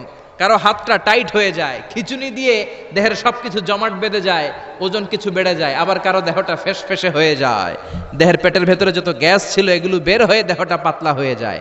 পাতলা হোক আর ভারী হোক, ওইটা মেজারমেন্ট করে রুহু খুঁজে বের করা যায় না। চিল্লায় বলেন ঠিক কিনা? আমরা বললাম আল্লাহ, বুঝলাম আপনি ক্ষমতার মালিক, আপনি রুহুর মালিক, আর কিসের মালিক বলেন? আল্লাহ বললেন আল্লাযী খালাকা সাবআ সামাওয়াতিন তিবাকা মা তারা ফি খালকির রহমানি মিন তাফাউত। ও গোলাম, আকাশের দিকে তাকা, মাথার উপরে তাকা, 7টা স্তরে আকাশটারে 7টা স্তরে বিন্যস্ত করে সাজিয়ে দিয়েছে কে? আবার আল্লাহ বললেন ওয়ালাকাদ যায়্যানাস সামাআদ দুনিয়া বিমাসাবিহা ওয়া জাআলনাহা রুজুমান লিশ-শায়াতিন। আমি এই পৃথিবীর কাছের আকাশটাকে, প্রথম আকাশটাকে চমৎকার চমৎকার তারা দিয়ে সুশোভিত করে দিয়েছি। সুবহানাল্লাহ। এই যে খালি চোখে উপরের দিকে যে আপনারা তাকান, তাকালে যেটা দেখা যায় এটা কি আকাশ? কথা বলেন না, এটা আকাশ না, এটা মহাশূন্য। এটা কি? জোরে বলেন, এটা কি? স্পেস, ফাদা। এটা মহাশূন্য। আপনি উপরের দিকে তাকালে যেটা দেখেন এটা প্রথম আকাশের মহাশূন্য। কথা খেয়াল করে বুঝতে হবে। তার অনেক অনেক উপরে প্রথম আকাশ, তারপরে দ্বিতীয় আকাশের মহাশূন্য, তারপরে দ্বিতীয় আকাশ, তারপরে তৃতীয় আকাশের মহাশূন্য, তারপরে তৃতীয় আকাশ, তারপরে চতুর্থ আকাশের মহাশূন্য, তারপরে চতুর্থ আকাশ। এভাবে একটার চেয়ে আরেকটা বড়। কত বড়? বিষ্ণু বললেন তোমার হাতের আংটিটা খুলে যদি সাহারা মরুভূমির উপরে ছুঁড়ে ফেলে দাও, সাহারা মরুভূমির তুলনায় তোমার হাতের আংটি যত ছোট, আল্লাহর দ্বিতীয় আসমানের তুলনায় আল্লাহর প্রথম আসমানটা ঠিক তত ছোট। সুবহানাল্লাহ। বাড়িতে যে বললেন একটার চেয়ে আরেকটা বড়। প্রথম আসমানের চেয়ে দ্বিতীয় আসমান বড়, দ্বিতীয় আসমানের চেয়ে তৃতীয় আসমান বড়, ওইটার চেয়ে চতুর্থ, পঞ্চম, ষষ্ঠ, সপ্তম ওইটা বড়, তার উপরে বর্ডার এলাকা সিদরাতুল মুনতাহা বড়, তার চেয়ে বড় হচ্ছে লৌহে মাহফুজ, তার চেয়ে বড় আল্লাহর আরশ, তার চেয়ে বড় আল্লাহর কুরসি, তার উপরে আল্লাহর ৭০,০০০ নূরের পর্দার প্রথম পর্দাটা মহাবিশ্বের সবকিছুর চাইতে বড়। আল্লাহর এই সৃষ্টির তুলনায় কত ক্ষুদ্র আমি, কত তুচ্ছ আমি, কত নগণ্য আমি। এই যে আড়াইবাড়ি দরবার, এটা কোন থানায় পড়েছে? কসবা। কসবা হচ্ছে ব্রাহ্মণবাড়িয়ার একটা থানা, তাই না? ব্রাহ্মণবাড়িয়া হচ্ছে বাংলাদেশের ৬৪টা জেলার একটা জেলা। এরকম ৬৪টা জেলা মিলে সুজলা সুফলা শস্য শ্যামলা ডিজিটাল বাংলাদেশ, ঠিক কিনা? আর এই ডিজিটাল বাংলাদেশ এই পৃথিবীর সবচেয়ে বড় দেশ নাকি? হ্যাঁ, তাহলে ছোট্ট সাইজের একটা দেশ। এই যে পাশের ভারত, এই ভারতও বাংলাদেশের চেয়ে ২০-২৫ গুণ বড়। কানাডা প্রায় ১০০ গুণ বড়, রাশিয়া প্রায় ১৫০ গুণ বড়। এরকম ২০০টা দেশ নিয়ে পৃথিবীর ৩০ ভাগ স্থল, বাকি ৭০ ভাগ শুধু হানি আর হানি। বুঝতে পারছেন? ৩০ ভাগ হচ্ছে স্থল, বাকি ৭০ ভাগ জল। এই পুরোটা মিলে আমাদের পৃথিবী। এই পৃথিবী হচ্ছে সৌরজগতের খুব ছোট্ট সাইজের একটা গ্রহ। সৌরজগৎ নিয়ে যাদের কিছু পড়াশোনা আছে তারা জানবেন, এই সৌরজগতের একটা ছোট্ট বালিকণার চেয়েও ছোট সাইজের একটা গ্রহ হচ্ছে পৃথিবী। এই সৌরজগতের যে গ্রহগুলো আছে, এমনও গ্রহ আছে যেগুলো পৃথিবীর চাইতে সাইজে অনেক বড়। বৃহস্পতি নামে একটা গ্রহ আছে, বিশাল বড় সাইজের গ্রহ। যেই সূর্যের আলো পেয়ে আমরা বেঁচে আছি, এই সূর্যটা পৃথিবী থেকে ১৩ লক্ষ গুণ বড়। সুবহানাল্লাহ। বাড়িতে যে দেখছেন, বাড়িতে যে বলতে বললে এদিকে বলে ফেলায়, আসতে বলতে বললে চিল্লায় বলে। ডিজিটাল সিস্টেম, সরকার ডিজিটাল, দেশ ডিজিটাল, বক্তা ডিজিটাল, শ্রোতাও ডিজিটাল। আশা করি মাইকটাও ডিজিটাল না? আলহামদুলিল্লাহ, ডিজিটাল হতে হবে। তো এই সূর্যটা পৃথিবী থেকে ১৩ লক্ষ গুণ বড়। কত লক্ষ? Can you imagine, can you guess? এটা কি আপনি কল্পনা করতে পারেন? ১৩ লক্ষ পৃথিবী সূর্যের মধ্যে রাখার জায়গা করে দিয়েছে কে? সূর্য কি পৃথিবী থেকে মাত্র ১৩ গুণ বড়? ১৩০০ গুণ, ১৩,০০০ গুণ, ১৩ লক্ষ গুণ। তার মানে কি সূর্যই মহাবিশ্বের সবচেয়ে বড় গ্রহ, বড় তারা? না। ব্যাটেল জিউস নামে একটা তারা আছে, যে সূর্য পৃথিবী থেকে ১৩ লক্ষ গুণ বড়। ওই ব্যাটেল জিউস তারা আবার ওই সূর্যের চেয়ে ৩৩ কোটি গুণ বড়। তার মানে ব্যাটেল জিউস তারাই মহাবিশ্বের সবচেয়ে বড় তারা? না। ব্যাটেল জিউসের চেয়েও যে কত বড় তারা আছে তার কোনো ইয়ত্তা নাই। এরকম লক্ষ লক্ষ, মিলিয়ন, বিলিয়ন, ট্রিলিয়ন, জিলিয়ন, ফিলিয়ন, অক্ট্রিলিয়ন, কত অক্ট্রিলিয়ন তারা যে আমাদের গ্যালাক্সি মিল্কি ওয়েতে আছে, ইউনাইটেড স্টেটস অফ আমেরিকার নাসার বিজ্ঞানীরা আজও হদিস করতে পারে নাই। চিল্লা এখন আল্লাহু আকবার। সূর্যের পরে পৃথিবীর সবচেয়ে কাছের তারার নাম হচ্ছে প্রক্সিমা সেন্টরাই। তারপরে আলফা সেন্ট্রাই এ, আলফা সেন্ট্রাই বি, ইটা ক্যারিনা, ব্যাটেল জিউস, একটার চেয়ে আরেকটা বড়। আসেন এই শীতের রাতে আমরা সূর্যের পরে পৃথিবীর সবচেয়ে কাছের যেই তারা প্রক্সিমা সেন্ট্রাই, এই শীতকালের একটা পিকনিক করে আসি ওখান থেকে। প্রক্সিমা সেন্ট্রাইতে আমরা পিকনিক করতে যাব, যাবেন? ওখানে যদি আমরা শীতকালীন পিকনিক করতে যাই তাহলে আমাদের কত সময় লাগবে, ছোট্ট একটা আইডিয়া দেই। তো আমরা যে পিকনিকে যাব, যারা যারা হাত তোলেন, কিভাবে যাইবেন? গাড়িতে? কেন? প্লেনে? রকেটে? হ্যাঁ, রকেটে যাইতে হবে, প্লেনে যাওয়া যাবে না। কারণ বর্তমান বিশ্বে সবচেয়ে দ্রুতগামী যে প্যাসেঞ্জার প্লেন আবিষ্কার হয়েছে, এটার নাম হচ্ছে বোম সুপারসনিক। কি নাম? Bomb supersonic. Bomb bomb Afridi না, আবার বোম সুপারসনিক। এটা ঘন্টায় চলে 1300 কিলোমিটার বেগে। এটা দিয়েও যাওয়া যাবে না, কারণ কোনো প্যাসেঞ্জার বিমান দিয়ে এই যে মাধ্যাকর্ষণ শক্তি, এটাকে ডিঙানো যায় না। আমাদেরকে যেতে হবে রকেট দিয়ে। কোন রকেট দিয়ে যাব? যেই রকেট দিয়ে নীল আর্মস্ট্রং, এডউইন অলড্রিন আর মাইকেল কলিন্স 1969-এ চাঁদে নেমেছিল। ওই রকেটটার নাম হচ্ছে অ্যাপোলো 11। যারা যারা হাত তুলছেন একটু নামটা মুখস্থ রাখেন, অ্যাপোলো 11। তা না হলে আপনি ঘুরে আসলে লোকেরা জিজ্ঞেস করতে পারে কোন রকেটে গেছিলেন, তখন বলতে হবে না অ্যাপোলো 11-এ গেছিলাম। তো ঠিক আছে, যারা যারা হাত তুললেন তারা আর আমি এখন পৃথিবী থেকে সবচেয়ে কাছের যে তারাটা প্রক্সিমা সেন্ট্রাই তার নাম, ওইখানে পিকনিকে যাব।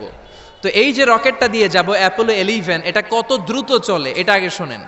এই অ্যাপোলো 11 সেকেন্ডে চলে 11 কিলোমিটার বেগে, মিনিটে চলে 660 কিলোমিটার বেগে, আর ঘন্টায় চলে 39,000 কিলোমিটার বেগে। সুবহানাল্লাহ, মজা করে কইতে পারলেন না? 39,000 কিলোমিটার বেগে ঘন্টায় চলে। আচ্ছা, বাংলাদেশ থেকে আমেরিকা কত কিলো হবে? 8-10,000 কিলো। তার মানে এই রকেটটা দিয়ে বাংলাদেশ থেকে আমেরিকায় 1 ঘন্টায় 4 বার আসা যাওয়া করা যাবে। সুবহানাল্লাহ পড়েন। তো যারা যারা হাত তুলেছেন, আসেন আমরা এই রকেট দিয়ে পৃথিবীর সবচাইতে কাছের তারা প্রক্সিমা সেন্ট্রাইতে শীতকালের পিকনিকে যাব। কিন্তু যাবেন যে কত সময় লাগবে এটাও তো জানার দরকার আছে না নাই? যেই রকেটটা অ্যাপোলো 11 ঘন্টায় চলে কত হাজার কিলোমিটার বেগে? 39,000 কিলোমিটার বেগে। 39,000 কিলোমিটার বেগে ছোটে এরকম একটা রকেট দিয়ে যদি পৃথিবীর সবচেয়ে কাছের তারায় আমরা পৌঁছতে চাই, আমাদের 1,15,000 বছর লেগে যাবে। Can you imagine? আপনি কি কল্পনা করতে পারেন যে রকেটটা ঘন্টায় ছুটবে আপনাকে নিয়ে 39,000 কিলোমিটার বেগে? ওই রকেটটা দিয়ে পৃথিবীর সবচেয়ে কাছের যে তারাটা, ওইটাতে পৌঁছতে আমাদের 1,15,000 বছর লেগে যাবে। তার মানে আল্লাহ যদি বলে যা আজহারি কি আর করবি, তোর যখন এত শখ হয়েছে, যারা যারা হাত তুলছে তোরে আর ওদেরকে আমি 1,15,000 বছর হায়াত দিয়ে দিলাম। তা আমরা যদি যাইতে শুরু করি, বাকি যারা হাত তোলা নাই এরা মরে ভূত হয়ে যাবে। শুধু এরা না, এদের নাতিপুতিও মরে শেষ, আমাদের নাতিপুতিও শেষ। সবাই মরতে মরতে মরতে মরতে 6,000 প্রজন্ম, 6,000 জেনারেশন যখন মরে ভূত হয়ে যাবে, তখন আমাদের ওই তারার মধ্যে নামার সময় হবে। সুবহানাল্লাহ কইবেন না? গ্রিক সভ্যতার সময়কালে গ্রিকদের একটা সভ্যতা আছে, নাম শুনছেন না? গ্রিক সভ্যতা, মিশরীয় সভ্যতা, মেসোপটেমিয়াম সভ্যতা, ইনকা সভ্যতা, মহেঞ্জোদারো সভ্যতা, চিচেন ইৎজা সভ্যতা। তো এই যে গ্রিক সভ্যতার সময়কালে কেউ যদি এই প্রক্সিমা সেন্ট্রাইতে এই রকেটটা দিয়ে যাওয়া শুরু করত, তাহলে 2018 সালে তাদের পুরো সফরের মাত্র 4% কমপ্লিট হতো। 96% ট্যুর তখনও বাকি থেকে যেত। চিল্লায় পড়েন আল্লাহু আকবার। ওই আল্লাহ ডেকে বললেন, গোলাম ওয়ালাকাদ যায়্যানাস সামাআদ দুনিয়া বিমাসাবিহা ওয়া জাআলনাহা রুজুমান লিশ-শায়াতিন। এরকম বিশাল বিশাল তারকারাজি দিয়ে, তারা দিয়ে প্রথম আকাশটাকে আমি আল্লাহ সুশোভিত করে দিয়েছি। পড়েন সুবহানাল্লাহ। তো এরকম তারা কি মহাশূন্যে শুধু একটা আছে? কত হাজার আছে কেউ জানে না। চিল্লায় বলেন ঠিক কিনা? সূরাতুল মুলক অনেক লম্বা, তো আমি হাইলাইটেড জায়গাগুলো নিয়ে আপনাদের সাথে কথা বলি। এরপরে রব্বুল আলামিন প্রথম রুকুর শেষের দিকে বললেন, ওয়া আসিররু কাওলাকুম আও ইজহারু বিহি ইন্নাহু আলিমুম বিযাতিস সুদূর। ও গোলাম, তোমরা আস্তে কোনো কথা বলো, প্রকাশ্যে বলো কিংবা গোপনে বলো, কেউ শোনে না, শোনে কে? চিল্লায় বলেন, কেউ যেটা দেখে না দেখে কে? কেউ যেটা শোনে না শোনে কে? দুনিয়ার সবার চোখ আপনি ফাঁকি দিতে পারবেন, আমার আল্লাহর চোখ ফাঁকি দেয়া যাবে নাকি? আচ্ছা বলেন তো, পুলিশের চোখ ফাঁকি দেয়া যায় কি যায় না? র্যাবের চোখ, বিমানবন্দরে কাস্টমস অফিসারের চোখ, দুর্নীতি দমন কমিশনের অফিসারের চোখ, পরীক্ষার হলে ম্যাজিস্ট্রেটের চোখ, কিন্তু আমার আল্লাহর চোখ ফাঁকি দেয়া যায়? আপনি রাত্রিবেলা দরজা বন্ধ করে জানলা আটকে দিয়ে বাতি বন্ধ করে পাপ করেছেন, অন্যায় করেছেন, কেউ দেখে নাই, দেখেছে কে? এরপরে ওই আল্লাহ বললেন, আওয়ালাম ইয়ারাউ ইলা তাইরি ফাওকাহুম সাফাতিন ওয়া ইয়াকবিদনা মা ইউমসিকুহুন্না ইল্লার রহমান ইন্নাহু বিকুল্লি শাইইম বাসীর। আল্লাহ ডেকে বললেন, গোলাম ওরা কি পাখির দিকে তাকায় না? আওয়ালাম ইয়ারাউ ইলা তাইর, ওরা কি পাখির দিকে নজর করে না?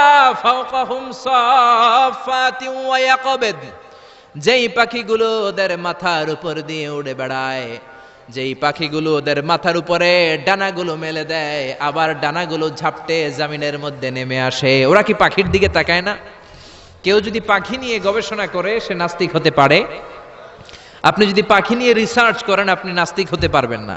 এজন্য আল্লাহ তাআলা পবিত্র আল কোরআন আল কারীমের অনেক জায়গায় পাখির কথা বললেন, পাখি দিয়ে আল্লাহ দৃষ্টান্ত দিলেন। সুলাইমান আলাইহিস সালামকে আল্লাহ তাআলা একটা স্পেশাল পাখি দিলেন, ওটার নাম হচ্ছে হুদহুদ। 1000 মিটার উপর থেকেও তার এই পাখির চোখে মেগাপিক্সেল এত বেশি ছিল, জমিনের দিকে নজর করেই জমিনের কত ফুট নিচে মিষ্টি পানি আছে এই পানির সন্ধান সে সুলাইমান নবীকে দিয়ে দিত। সুবহানাল্লাহ পড়েন। কত কিসিমের, কত ধরনের, কত রং বেরঙের পাখি যে আল্লাহ পৃথিবীতে বানিয়েছেন তার কোনো ইয়ত্তা নেই। হামিং বার্ড নামে একটা পাখি আছে, নর্থ আমেরিকাতে পাওয়া যায়, পৃথিবীর সবচেয়ে ছোট্ট সাইজের পাখি। এটা যখন প্রাপ্ত বয়সে পৌঁছে এই পাখিটার সাইজ হয় মাত্র 3 ইঞ্চি। কয় ইঞ্চি?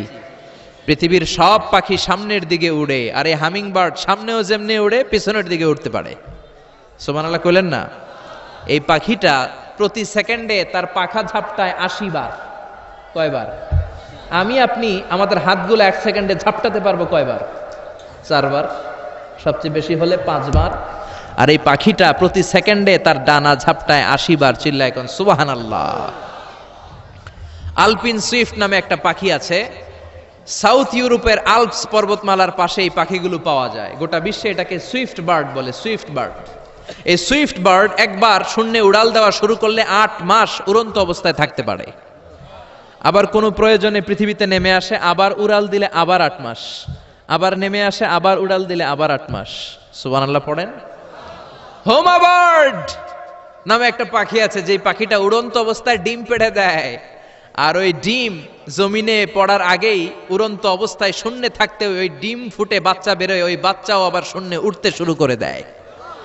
এজন্য রাব্বুল আলামিন বলেন, আওয়ালাম ইয়ারাউ ইলা তাইরি ফাওকাহুম সাফাতিন ওয়া ইয়াকবিদ মা ইউমসিকুহুন্না ইল্লার রহমান ইন্নাহু বিকুল্লি শাইইম বাসীর। নাস্তিকগুলো কি পাখির দিকে নজর করে তাকায় না? কেমন করে তাদের উপর দিয়ে পাখাগুলো মেলে দিয়ে তারা উড়ে বেড়ায়। সাফাতিন ওয়া ইয়াকবিদনা, পাখাগুলো ডানাগুলো মেলে দেয়, আবার ডানা ঝাপটায়। এই পাখিগুলোকে শূন্যে কেউ ধরে রাখে নাই, ধরে রেখেছে একজন, তিনি হলেন আমার আল্লাহ। তিনি কে? এই যে পাখিগুলো শূন্যে উড়ন্ত অবস্থায় থাকতে পারে, ওদেরকে শূন্যে উড়ন্ত অবস্থায় রাখলো কে? জোরে বলেন কে? ছোট্ট হাঁসের বাচ্চা পৃথিবীতে আসার সাথে সাথে কেমন করে পানিতে সাঁতার কাটে। কে এই হাঁসের বাচ্চারা শিখালো যে তোর ডানা ঝাপটাতে হবে, পা নাড়াতে হবে? শিখালো কে? গাভীর পেট থেকে বাছুর বের হয়েই গাভীর ওলানের মধ্যে ঢু মারে। কে ওরে শিখালো ওই জায়গায় ঢু দে, ওইখানে ঢু মারলেই তোর রিজিক বেরোবে? কে শিখালো? সুবহানাল্লাহ কইতে মন চায় না? এজন্য আল্লাহ বললেন, ওরা কি পাখির দিকে তাকায় না? পাখির দিকে তাকালে তো পৃথিবীর কোন মানুষ নাস্তিক থাকতে পারে না। পাখিকে আরবিতে কি বলে বলেন তো দেখি? হ্যাঁ, কি? তয়ের। হ্যাঁ, তয়ের। আর বিমানকে আরবিতে কি বলে কে জানেন? তয়ের, তয়রান, তয়ের একই জিনিস। বিমান আরবিও যা, পাখি আরবিও তা। Birds and aeroplane maintain the same flying mechanism while flying. পাখি আর বিমান যখন আকাশে উড়ে একই সিস্টেমে উড়ে। এজন্য এই পাখির উপর রিসার্চ করে বিমান আবিষ্কার হয়েছে। সুবহানাল্লাহ পড়েন। কিন্তু আফসোসের বিষয় হচ্ছে আমরা বানাতে পারি নাই। এটা বানিয়েছে ইহুদিরা। Wilbur right or will write, দুই ভাই মিলে বিমান বানিয়েছে 1903 সালে। ইউনাইটেড স্টেটস অফ আমেরিকার নাগরিক, এই দুই ভাই মিলে তারা বিমান বানিয়ে ফেললো। আমরা বানাতে পারি নাই। আমরা আছি মদ আর নারী নিয়ে, আমরা আছি হিন্দি সিনেমা নিয়ে, আমরা আছি মারামারি নিয়ে, আমরা আছি কাফের ফতুয়া দেয়া নিয়ে, আমরা আছি তর্কাতর্কি নিয়ে, জি বাংলা নিয়ে, স্টার জলসা নিয়ে, কিরণমালা নিয়ে। চিল্লায় বলেন ঠিক কিনা? স্টার জলসা হায়ারে জিহি বাংলা, নষ্ট করলো হয়ে আমার সোনার বাংলা। স্টার জলসা হায়ারে জিহি বাংলা, নষ্ট করলো হয়ে আমার সোনার বাংলা। ঠিক কিনা? কেমন করে পরকিয়া করতে হবে, শাশুড়ি বউয়ের মধ্যে কেমন করে কুটনামি লাগাতে হবে, এগুলো ট্রেনিং জি বাংলা, স্টার জলসা, হিন্দি সিনেমার ভেতরে আছে না নাই? আমরা এগুলো নিয়ে ব্যস্ত, কাফের ফতুয়া দিয়ে নিয়ে ব্যস্ত। কথায় কথায় আমাদের মুখ দিয়ে বেরোয় তুই কাফের, তুই 3 কারণে কাফের, তুই 5 কারণে কাফের, তুই 6 কারণে কাফের। এই কাফের মরলে, এই কাফেরকে যেখানে কবর দেয়া হবে, ওই কবরের উপর যে ঘাস উঠবে, ওই ঘাস যে গাভী খাবে, ওই গাভীর দুধ যে খাবে, ওইটাও কাফের। এরকম ফতোয়া আছে না নাই? তো আমরা এই ফতোয়াবাজি নিয়ে ব্যস্ত। উইলবার রাইট আর অরভিল রাইট কোরআনের এই আয়াতের উপর রিসার্চ করে, গবেষণা করে এরা দুইজন বিমান বানিয়ে ফেললেন। এই দুই ভাই পাহাড়ের মধ্যে শুয়ে কত পাখি যে দেখেছে, কত পাখির ছবি যে এঁকেছে, কত পাখির মোশন এন্ড মুভমেন্ট নিয়ে তারা গবেষণা করেছে। করতে করতে করতে এই দুই ভাই বিমান বানিয়ে ফেলেছে। তবে এখনকার মতো এত উন্নত বিমান নয়, ছোট্টখাট্ট বিমান, একটু উড়ে আবার ধপাস করে জমিনে পড়ে, একটু উড়ে আবার ধপাস করে জমিনে পড়ে। সর্বপ্রথম ফ্রান্সের এক শহর থেকে আরেক শহরে, পৃথিবীর প্রথম প্যাসেঞ্জার বিমান এক শহর থেকে আরেক শহরে ল্যান্ড করেছে। এই তো মানুষের স্বপ্ন বাস্তবায়িত হয়ে গিয়েছে। এতদিন মানুষ শুধু দেখতো হায় রে পাখি উড়ে, আমরা উঠতে পারি না। এখন পাখির চেয়েও আরো দ্রুত বেগে আমরা উড়ি, ঠিক কিনা? এই যে আপনারা হজে যান, কিভাবে যান? প্লেনে যান। প্লেনে যান তো বুঝলাম, উড়ে উড়ে যান না? পাখি আর কত দ্রুত উড়ে, পাখির চেয়েও দ্রুত বেগে আমরা উঠতে পারি। চিল্লায় বলেন ঠিক কিনা? এই বিমান আবিষ্কার হওয়ার আগ পর্যন্ত পৃথিবীর সব দেশের ছিল শুধু সেনাবাহিনী আর নৌবাহিনী। বিমান আবিষ্কারের পর শুরু হয়ে গেল বিমান বাহিনী। এখন সব স্বাধীন দেশের বিমান বাহিনী আছে না নাই? Air force, military. এখন মানুষ ড্রোন হামলা করে, মিসাইল হামলা করে, ব্যালিস্টিক ক্ষেপণাস্ত্র দিয়ে হামলা করে।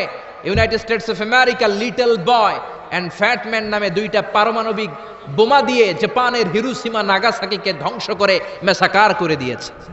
এমন ভাবে ধ্বংস করেছে, তারপরে কয়েক প্রজন্ম যারাই জন্ম নিত জাপানের হিরোশিমা নাগাসাকিতে, বিকলাঙ্গ হয়ে জন্মাতো। হয় হাত নাই, নয় পা নাই, নয় চোখ নাই, নয় ঠ্যাং নাই। চিল্লায় বলেন ঠিক কিনা? এজন্য আল্লাহ বললেন, গোলাম আওয়ালাম ইয়ারাউ ইলাত তাইরি ফাওকাহুম সাফাতিন ওয়া ইয়াকবিদ মা ইউমসিকুহুন্না ইল্লার রহমান ইন্নাহু বিকুল্লি শাইইন বাসীর। এই পৃথিবীর স্বঘোষিত নাস্তিকগুলা কি পাখির দিকে নজর করে তাকায় না? পাখি নিয়ে কোন নাস্তিক যদি গবেষণা করে, ওই নাস্তিক আর নাস্তিক থাকতে পারে না। ওরে নাস্তিক থেকে আস্তিক বানায়া দিবে কে?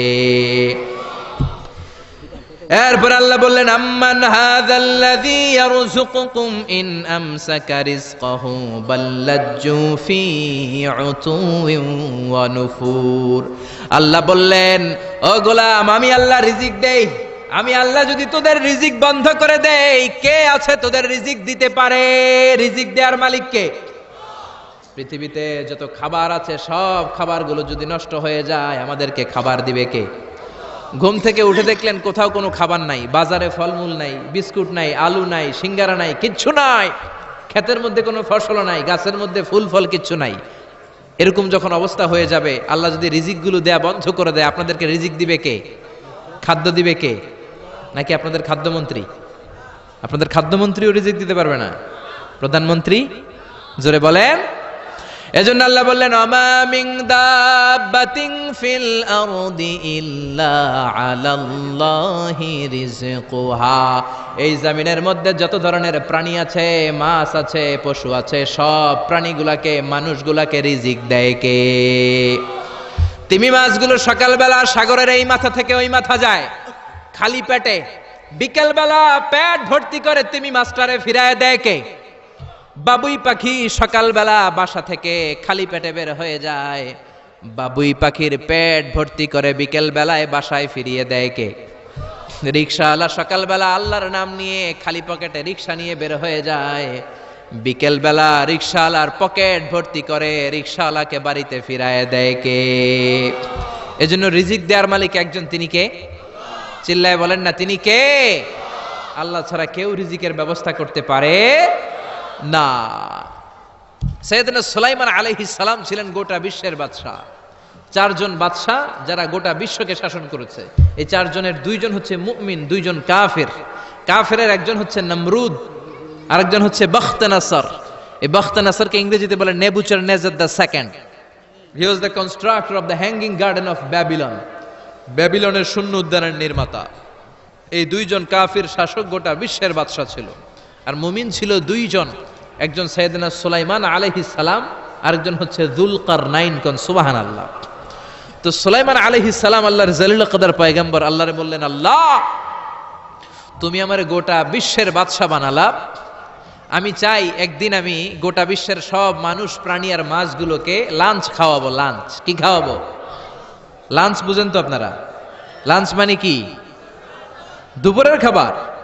আচ্ছা, তো সাইয়েদনা সুলাইমান আলাইহিস সালাম ইচ্ছা পোষণ করলেন, আল্লাহ এই বর্ণনাটা মিনাল ইসরাইলিয়াত, ইসরায়েলি বর্ণনা, কিন্তু বর্ণনা করা যাবে, সমস্যা নাই। ওয়া হাদিসু আন বানি ইসরাঈলা ওয়ালা হারাজ, সমস্যা নাই। এটা আমাদের কোরআন বা হাদিসের কোনো আয়াতের সাথে কন্ট্রাডিক্ট করে না, এজন্য বর্ণনা করা যায়। তো সাইয়েদনা সুলাইমান বললেন, আল্লাহ গোটা বিশ্বের সব প্রাণীকুল, পশুকুল, পক্ষীকুল, মৎস্যকুল, মানবকুল, জিনকুল, সবাইকে আমি একবেলা কি খাওয়াবো? সবাই বলেন, কথা বলেন না। লাঞ্চ খাওয়াবো, দুপুরের খাবার। সবাই বলেন কি খাওয়াবে? দুপুরের খাবার খাওয়াবো। আল্লাহ বললেন, no, it's not your duty man, it's not your job. সুলাইমান, এটা তোমার কাজ না, এটা আমার কাজ, তুমি পারবা না। সাইয়েদনা সুলাইমান বললেন, আল্লাহ লেট মি ট্রাই, আমার একটু চেষ্টা করতে দেন না, আমার মনে বড় শখ। গোটা বিশ্বের বাদশা আমারে বানায় দিলেন, গোটা বিশ্বের প্রেসিডেন্ট করে আপনি আমাকে সিলেক্ট করলেন। আমি যদি একবেলা সবারে মেহমানদারি করাইতে পারতাম, আমার কলিজাটা ঠান্ডা হয়ে যেত। সুলাইমান আলাইহিস সালামও জোরাজুরি করতে শুরু করলেন, আল্লাহও রাজি হয় না, সুলাইমান নবীও ছাড়েন না। পরে সুলাইমান আলাইহিস সালামের জোরাজুরির কারণে আল্লাহ বললেন, ওকে ট্রাই করে দেখো পারো কিনা। সাইয়েদনা সুলাইমান আলাইহিস সালামের অনুসারী ছিল জিনেরা। জিনেরা ওনার কথা শুনতো, সব জিনদেরকে নিয়ে বসালো, জিনদের সাথে গোল টেবিল বৈঠক। জিনের বাদশারে বলল, জিনের বাদশা, আমি গোটা বিশ্বের সব মানুষগুলোকে একদিন দুপুরের খাবার খাওয়াবো। যাও সাগরের পাড়ে 40 কিলোমিটার জায়গার মধ্যে খাবারের আয়োজন করো। জিনের বাদশা বিশাল বিশাল ডেগ পাতিল নিয়ে সমস্ত জিনদেরকে নিয়ে রান্না বান্নার কাজ শুরু করলো। আফ্রিকার জঙ্গল থেকে আস্ত আস্ত গরুগুলোকে এনে ফ্রাই করতে আরম্ভ করলো, হরিণগুলোকে রোস্ট করতে আরম্ভ করলো, সাগরের তিমি মাছগুলোকে ভুনা করতে শুরু করলো, আকাশের বড় বড় পাখিগুলোকে রোস্ট করতে শুরু করলো। 40 কিলোমিটার ব্যাপী জায়গা নিয়ে খাবার তৈরি করা হচ্ছে, কারণ সাইয়েদনা সুলাইমান আলাইহিস সালাম গোটা বিশ্বের মানুষকে, গোটা বিশ্বের প্রাণীগুলোকে একদিন দুপুরের খাবার খাওয়াবে। তো 40 কিলোমিটার জায়গার মধ্যে খাবারের আয়োজন করা হলো। সাইয়েদনা সুলাইমান আলাইহিস সালাম বললেন, রান্না করতে থাকো। করতে করতে বিশাল রান্নার স্তূপ, বিরিয়ানির স্তূপ, খিচুড়ির স্তূপ, পোলাওয়ের স্তূপ, রেজালার স্তূপ, ঝাল গরুর মাংসের স্তূপ, কোরমার স্তূপ, সব কিছুর স্তূপ করা হলো। ফল মূল মাছ মাংস এনে স্তূপ করা হলো 40 কিলোমিটার এরিয়া নিয়ে। কয় কিলোমিটার? সবাই বলেন কয় কিলোমিটার? সব যখন রান্না শেষ, চলে এলো সেই মাহেন্দ্রক্ষণ, সেই মাহেন্দ্র দিন, যেদিন তিনি আপ্যায়ন করাবেন। সাইয়েদনা সুলাইমান আলাইহিস সালাম উদ্বোধনী ভাষণ দিবেন, মানে উদ্বোধন করবেন। খাবার উদ্বোধন করা লাগবে না, এটা তো গোটা বিশ্বের মানুষ খাবে, মহাবিশ্বের সব প্রাণী খাবে। উনি উদ্বোধনী বাক্যে বললেন, আমি বেশি কিছু বলতে চাই না। মাছেরা লাইন ধরবে সাগরের এই দিক দিয়ে, পাখিরা লাইন ধরবে ডান দিক দিয়ে, মানুষ লাইন ধরবে বাম দিক দিয়ে, জিনেরা লাইন ধরবে সামনে দিয়ে, আর বনের পশুরা লাইন ধরবে জঙ্গলের এই দিক দিয়ে। লাইনে লাইনে আসো, তোমাদেরকে খাবার দেয়া হবে সকাল থেকে সন্ধ্যা পর্যন্ত, যার যত মনে চায় পেট ভর্তি খাবার দেয়া হবে। ইন দ্য মিন টাইম সাগরের ভেতর থেকে এক বিশাল আকৃতির তিমি মাছ হা করে ডেকে বলল, সুলাইমান, আমি লাইন টাইন মানি না।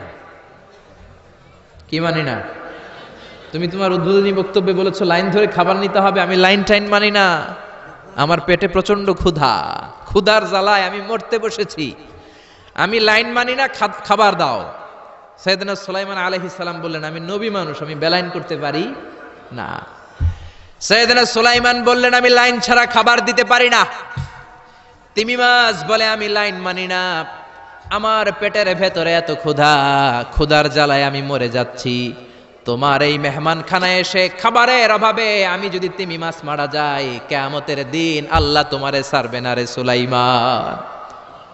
সুলাইমান আলাইহিস সালাম পড়ে গেছে বিপদে। হায় হায়, আসলে এটা যদি মরে যায় তাহলে তো সমস্যা, একটা ব্যাড রেকর্ড হয়ে যাবে, ঠিক কিনা? তো উনিও লাইন মেনটেন করতে বলতেছেন, তিমি মাছও লাইন মানবে না, বেলাইন। কিছু লোক আছে এরকম, পুলিশ দাঁড়ায় আছে, র্যাব দাঁড়ায় আছে, ওর মধ্যে বেলাইন করে ফেলায়, আছে না নাই? তিমি মাছ বলে, আমি লাইন টাইন মানি না। তো সুলাইমান আলাইহিস সালাম বললেন, ঠিক আছে, সবার জন্য লাইন, শুধু এইটার জন্য বেলাইন। উনি ঘোষণা দিলেন, যাও এটারে খাবার দাও। তো তিমি মাছ বলল, সুলাইমান, আমি এই যে আমার মুখটাকে, বিশাল মুখটাকে হা করে রেখেছি, আমার মুখের ভেতরে জিনদেরকে বলো খাবার ঢুকায় দিতে, যতক্ষণ না আমার পেট ভরবে আমি হা করে থাকবো, চিল্লায় কোন আল্লাহু আকবার। সাইয়েদনা সুলাইমান আলাইহিস সালাম ভাবলেন, বিশাল একটা আস্ত গরুর রোস্ট যদি ঢুকায় দেয় তাইলেই তো শেষ, কেল্লা ফতে, ঠিক কিনা? সাইয়েদনা সুলাইমান বললেন, যাও আফ্রিকার জঙ্গলের যে গরুগুলো রোস্ট করেছো, একটা রোস্ট এই তিমি মাছের পেটের ভেতরে ঢুকিয়ে দাও। জিনের বাদশা যে রোস্ট ঢুকায় দিস, ওইটা হা করেই আছে। সাইয়েদনা সুলাইমান বললেন, কয়েকটা খাসি মেরে দাও। খাসি মেরে দেয়া হইলো, ওটা হা করে আছে। কয়েক বস্তা বিরিয়ানি মেরে দাও, মেরে দেয়া হলো। বললো, আরো 10টা গরু ঢুকায় দাও, হা করে আছে। আরো 50টা খাসি ঢুকায় দাও, হা করে আছে। আরো কয়েক হাজার তিমি মাছ রোস্ট করে ঢুকায় দাও, ঢুকায় দিতেছে। খাবার যত আছে দিতে শুরু করলো। ইন দ্য মিন টাইম 1 কিলোমিটারের খাবার শেষ। সুবহানাল্লাহ কইবেন না? তিমি মাছ বিশাল বড় হা করে বসে আছে সাগরে।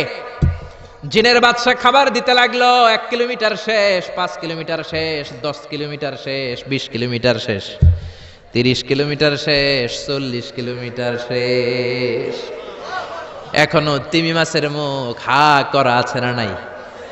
সাইয়েদনা সুলাইমান সিজদায় পড়ে গেলেন, আল্লাহর ডেকে বললেন, মাবুদ রে, আমি বুঝতে পারি না আসলে রিজিক দেওয়ার মালিক আমরা না, গোটা বিশ্বের সবাইকে খাওয়ানোর ক্ষমতা আমার নাই, রিজিকের মালিক একজন, তিনি কে? তিমি মাছ ডেকে বলে, ও সুলাইমান, প্রতিদিন রব্বুল আলামিন 3 লোকমা খাবার আমারে খাওয়ায়, 3 লোকমা খাবার সাগর থেকে আমাকে সংগ্রহ করে দেয়। তুমি যে 40 কিলোমিটারের সব খাবারগুলো আমার পেটের ভেতরে ঢুকিয়ে দিয়েছো সুলাইমান, আল্লাহর 3 লোকমা খাবারের 1 লোকমার সমানও হয় নাই। আরো আস্তে কোন সুবহানাল্লাহ। এজন্য রিজিক দিতে পারে একজন, তিনি কে? আরো জোরে বলেন, কে? এই সূরাটা আল্লাহ শেষ করলেন কি বলে? কুল আরাআইতুম ইন আসবাহা মাউকুম গাওরান ফামান ইয়াতিকুম বিমাইম মাইন। বলো দেখি সবে, শুকাইয়া যদি যায় এই পৃথিবীর পানি, তাহলে হেথায় তটনির ধারা কে দিবে সবারে আনি? চিল্লায় পড়েন আল্লাহু আকবার। একদিন ঘুম থেকে উঠে যদি দেখেন টিউবওয়েল চাপছেন, পানি নাই, নদীর মধ্যে পানি নাই, ট্যাপ ছেড়ে দিলেন, ট্যাপ থেকে কোনো পানি নাই, আপনারে পানির ব্যবস্থা করে দিবে কে? কেউ করে দিতে পারবে আল্লাহ ছাড়া? একটু কল্পনা করেন না, আগামীকালের সকালটা, ঘুম থেকে উঠলেন, মুখ ধুবেন, টয়লেট করবেন, ফ্রেশ হবেন, ট্যাপে পানি নাই, টিউবওয়েলে পানি নাই, বাজারে মিনারেল ওয়াটারও নাই, কোথাও পানি নাই, কি করবেন? পানি দেওয়ার মতো কেউ আছে? জোরে বলেন। এজন্য পানির মালিক কে? জোরে বলেন। এই পানি দিয়ে আল্লাহ আবার শাস্তিও দেয়। পানির অপর নাম যেমনি জীবন, আবার পানির অপর নাম হচ্ছে মরণ। চিল্লায় বলেন ঠিক কিনা? সাইয়েদনা নূহ আলাইহিস সালামের উম্মতকে এই পানি দিয়ে, প্লাবন দিয়ে আল্লাহ শেষ করে দিয়েছেন। চিল্লায় বলেন ঠিক কিনা? এজন্য পানির মালিক আল্লাহ। পানি চাইতে হবে শুধুমাত্র কেবলমাত্র একজনের কাছে, তিনি কে? নাকি বৈশাখীর কাছে চাবেন? নাকি ইন্দ্রদেবের কাছে চাবেন? হিন্দুরা পানি চায় ইন্দ্রদেবের কাছে। কার কাছে? আর আমরা চাই বৈশাখীর কাছে। বৈশাখী মেঘের কাছে জল চেয়ে তুমি কাঁদবে, আমি চাই না, তুমি কাঁদবে, আমি চাই না। এরকম আছে না নাই?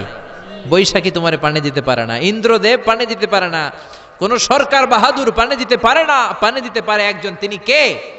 আল্লাহ মেঘ দে পানি দে ছায়া দে রে তুই আল্লাহ মেঘ দে পড়েন পড়েন আল্লাহ মেঘ দে পানি দে ছায়া দে রে তুই আল্লাহ মেঘ দে পানি দেওয়ার মালিক হচ্ছে একজন তিনি কে কেউ যেটা পারে না পারে কে কেউ যেটা দেয় না দেয় কে এই পানি থেকে আল্লাহ মহাবিশ্বের সব সৃষ্টি করলেন ওয়াজআলনা মিনাল মাই কুল্লা শাইইন হাই আফালা ইউমিনুন আমি পানি থেকে তোমাদের সবাইকে বানালাম তারপরেও কি ওরা ঈমান আনবে না ১৫০০ বছর আগে আল্লাহ এই কোরআনে বললেন আমি পৃথিবীর সব প্রাণগুলোকে বানিয়েছি পানি থেকে কোত্থেকে জোরে বলেন বিজ্ঞানীরা এখন স্বীকার করছে যে পৃথিবীর সর্বপ্রথম প্রাণ পানি থেকে এসেছে চাঁদে পানি নাই তাই প্রাণও নাই মঙ্গলে পানি নাই তাই প্রাণও নাই জুপিটারে পানি নাই তাই প্রাণও নাই কোন গ্রহে একটা ফোঁটাও পানি নাই তাই প্রাণও নাই পৃথিবীতে পানি আছে তাই পৃথিবীর মধ্যে প্রাণ দিয়ে পৃথিবীটাকে চমৎকার করে তৈরি করে দিয়েছে কে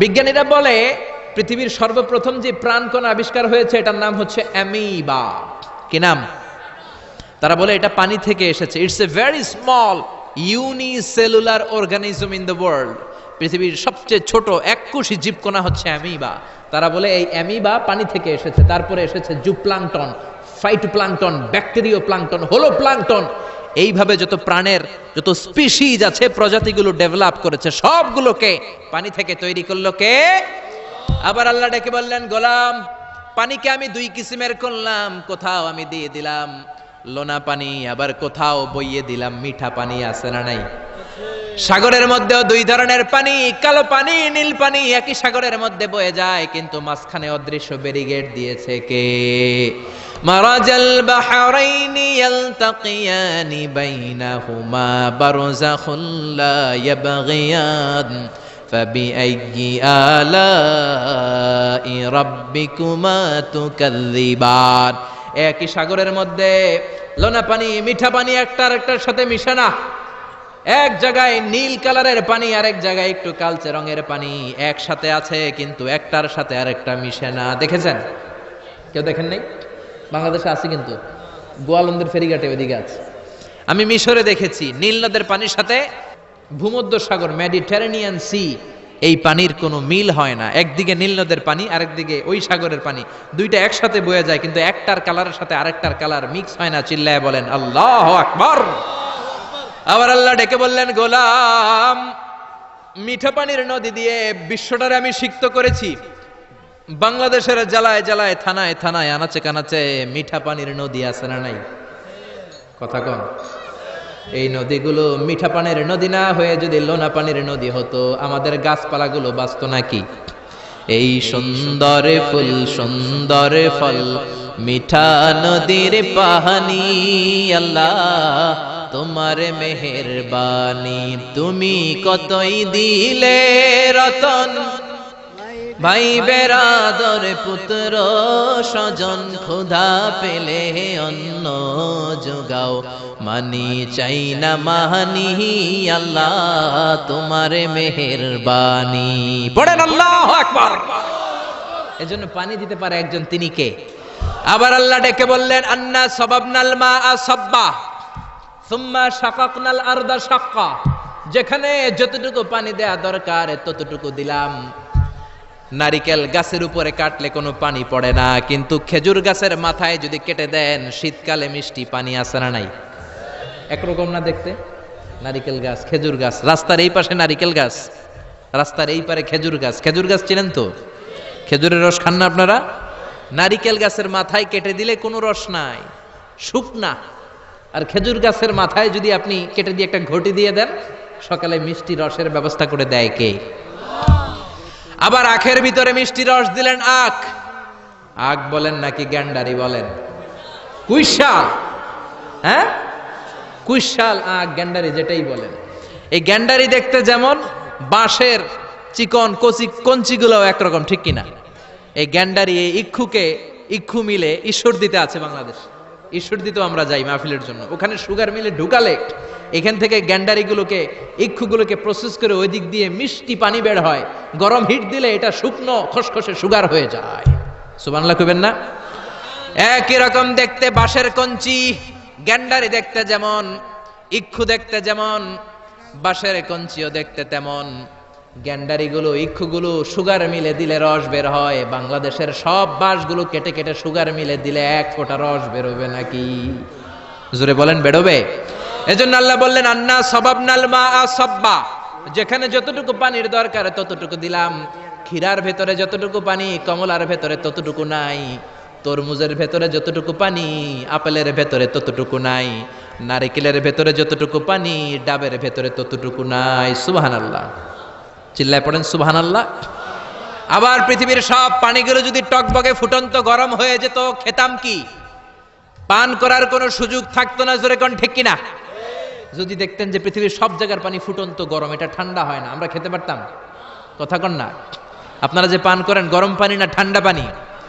দিও তৃষ্ণা পেলে ঠান্ডা পানি, ক্ষুধা পেলে লবণ ভাত। আল্লাহ এই গরিবের শোনো শোনো মুনাজাত, আল্লাহ এই গরিবের শোনো শোনো মুনাজাত, আল্লাহ এই গরিবের। পড়েন না আমিন? আরে জোরে পড়েন আমিন। এজন্য পানি দেওয়ার মালিক একজন, তিনি কে? রিজিক দেওয়ার মালিক একজন, তিনি কে? সকল ক্ষমতার মালিক একজন, তিনি কে? এজন্য চাইতে হবে কার কাছে? জিকির করবেন কার? সেজদা দিবেন কারে? আরো জোরে বলেন, কাকে? এটাই হচ্ছে সূরাতুল মুলকের শিক্ষা। দ্য সেন্ট্রাল থিম অফ সূরাতুল মুলক, দ্য সাবজেক্ট ম্যাটার অফ সূরাতুল মুলক। সূরাতুল মুলকের কেন্দ্রীয় আলোচ্য বিষয় হচ্ছে আমাদের কোনো ক্ষমতা নাই, আমরা নকল ক্ষমতার মালিক, আসল ক্ষমতার মালিক একজন, তিনি কে?